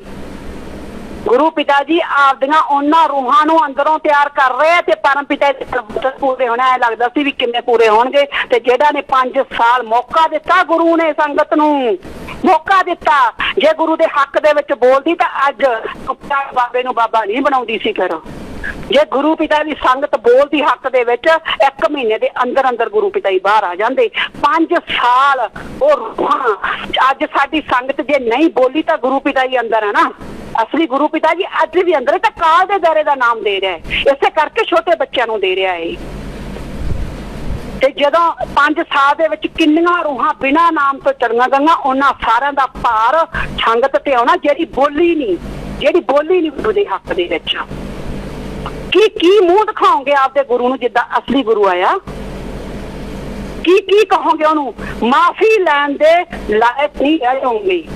ਪਹਿਲਾਂ 5 ਸਾਲ ਬੋਲੇ ਨਹੀਂ, ਮੁੜ ਕੇ ਜੇ ਗੁਰੂ ਨੇ ਇੱਕ ਥੋੜਾ ਜਿਹਾ ਖੇਡ ਖੇਡੀ, ਕਾਲ ਨੂੰ ਕਹਿੰਦਾ ਚੱਲ ਜਾ ਮੇਰਾ ਰੂਪ ਧਾਰਨ ਕਰਕੇ ਦੇਖ ਕੇ ਤਾਂ ਵੀ ਰੂਹਾਂ ਕਿਵੇਂ ਐ, ਮੇਰੀਆਂ ਹੈਗੀਆਂ ਕਿ ਤੇਰੀਆਂ। ਤਾਂ 1 ਮਿੰਟ ਦੇ ਵਿੱਚ ਤੁਸੀਂ ਕਾਲ ਦੇ ਜਾਲ ਦੇ ਵਿੱਚ ਫਸ ਗਏ। ਤੁਹਾਨੂੰ ਆਪਦੇ ਗੁਰੂ ਦੀ ਸੋਚ ਦਾ ਹੀ ਨਹੀਂ ਪਤਾ। ਸ਼ਕਲ ਤੋਂ ਹੀ ਗੁਰੂ ਪਹਿਚਾਣੇ ਜਾਂਦੇ ਹੁੰਦੇ ਐ, ਨਾ ਸ਼ਕਲ ਤੋਂ ਪਹਿਚਾਣੇ ਜਾਂਦੇ, ਨਾ ਆਵਾਜ਼ ਤੋਂ ਪਛਾਣੇ ਜਾਂਦੇ। ਗੁਰੂਆਂ ਦੀ ਇੱਕ ਸੋਚ ਹੁੰਦੀ ਹੈ, ਇੱਕ ਰੂਹਾਨੀ ਸ਼ਕਤੀ ਹੁੰਦੀ ਹੈ, ਇੱਕ ਅੰਦਰ ਹੁੰਦੀ ਹੈ ਜੋ ਹਰ ਜੀਵ ਨੂੰ। ਰੂਹਾਨੀਅਤ ਨੂੰ ਮਜ਼ਾਕ ਨਾ ਸਮਝੋ ਤੇ ਜਿਹੜੀਆਂ ਆਪਦੀਆਂ ਧਮਕੀਆਂ ਆਪਦੇ ਕੋਲ ਰੱਖੋ। ਸਾਡੀ ਟੀਮ ਗੁਰੂ ਪਿਤਾ ਜੀ ਦੇ ਹੱਕ ਦੇ ਲਈ ਬਣੀ ਹੈ। ਇਹ ਹੱਕ ਸੱਚ ਦੀ ਲੜਾਈ ਅਸੀਂ ਆਖਰੀ ਸਵਾਸ ਤੱਕ ਲੜਦੇ ਰਵਾਂਗੇ ਤੇ ਇਹਦੇ ਵਿੱਚ, ਕਿਉਂਕਿ ਜਿੱਤ ਇੱਕ ਦਿਨ ਸੱਚ ਦੀ ਹੋਵੇਗੀ ਤੇ ਸਾਡੇ ਅਸਲੀ ਗੁਰੂ ਪਿਤਾ ਜੀ ਇੱਕ ਦਿਨ ਆਪਣੀ ਆਣ ਬਾਣ ਸ਼ਾਨ ਦੇ ਨਾਲ ਬਾਹਰ ਜ਼ਰੂਰ ਆਉਣਗੇ। ਧੰਨ ਧੰਨ ਸਤਿਗੁਰੂ ਤੇਰਾ ਹੀ ਆਸਰਾ। जी, धन धन सतगुरु तेरा ही आसरा। तो हम उम्मीद करते हैं कि हमारी प्रार्थना हजूर पिताजी के चरणों में पहुँचे। हजूर पिताजी जल्दी से जल्दी सच्चाई सामने लाएं और साथ संगत को माफ़ करके साथ संगत के बीच वापस आए। तो सभी ने हजूर पिताजी के चरणों में नारा लगाना है, धन धन सतगुरु तेरा ही आसरा। आखिरी में अरदास बोलते हैं, धन धन सतगुरु तेरा ही आसरा। हे मालिक तुझे लाज है, अब बहुत हो गया, तू दया में रहमत कर। तेरे प्यार मोहब्बत की राह में हमें कोई दुख तकलीफ़ ना आए। तो ऐसी रहमत बख्श, वह सबको सुमति दे। किस तरह से देनी है यह तो सब जानता है। जिसको जैसे देनी है वैसे दे, वो तेरी मर्जी। धन धन सतगुरु तेरा ही आसरा।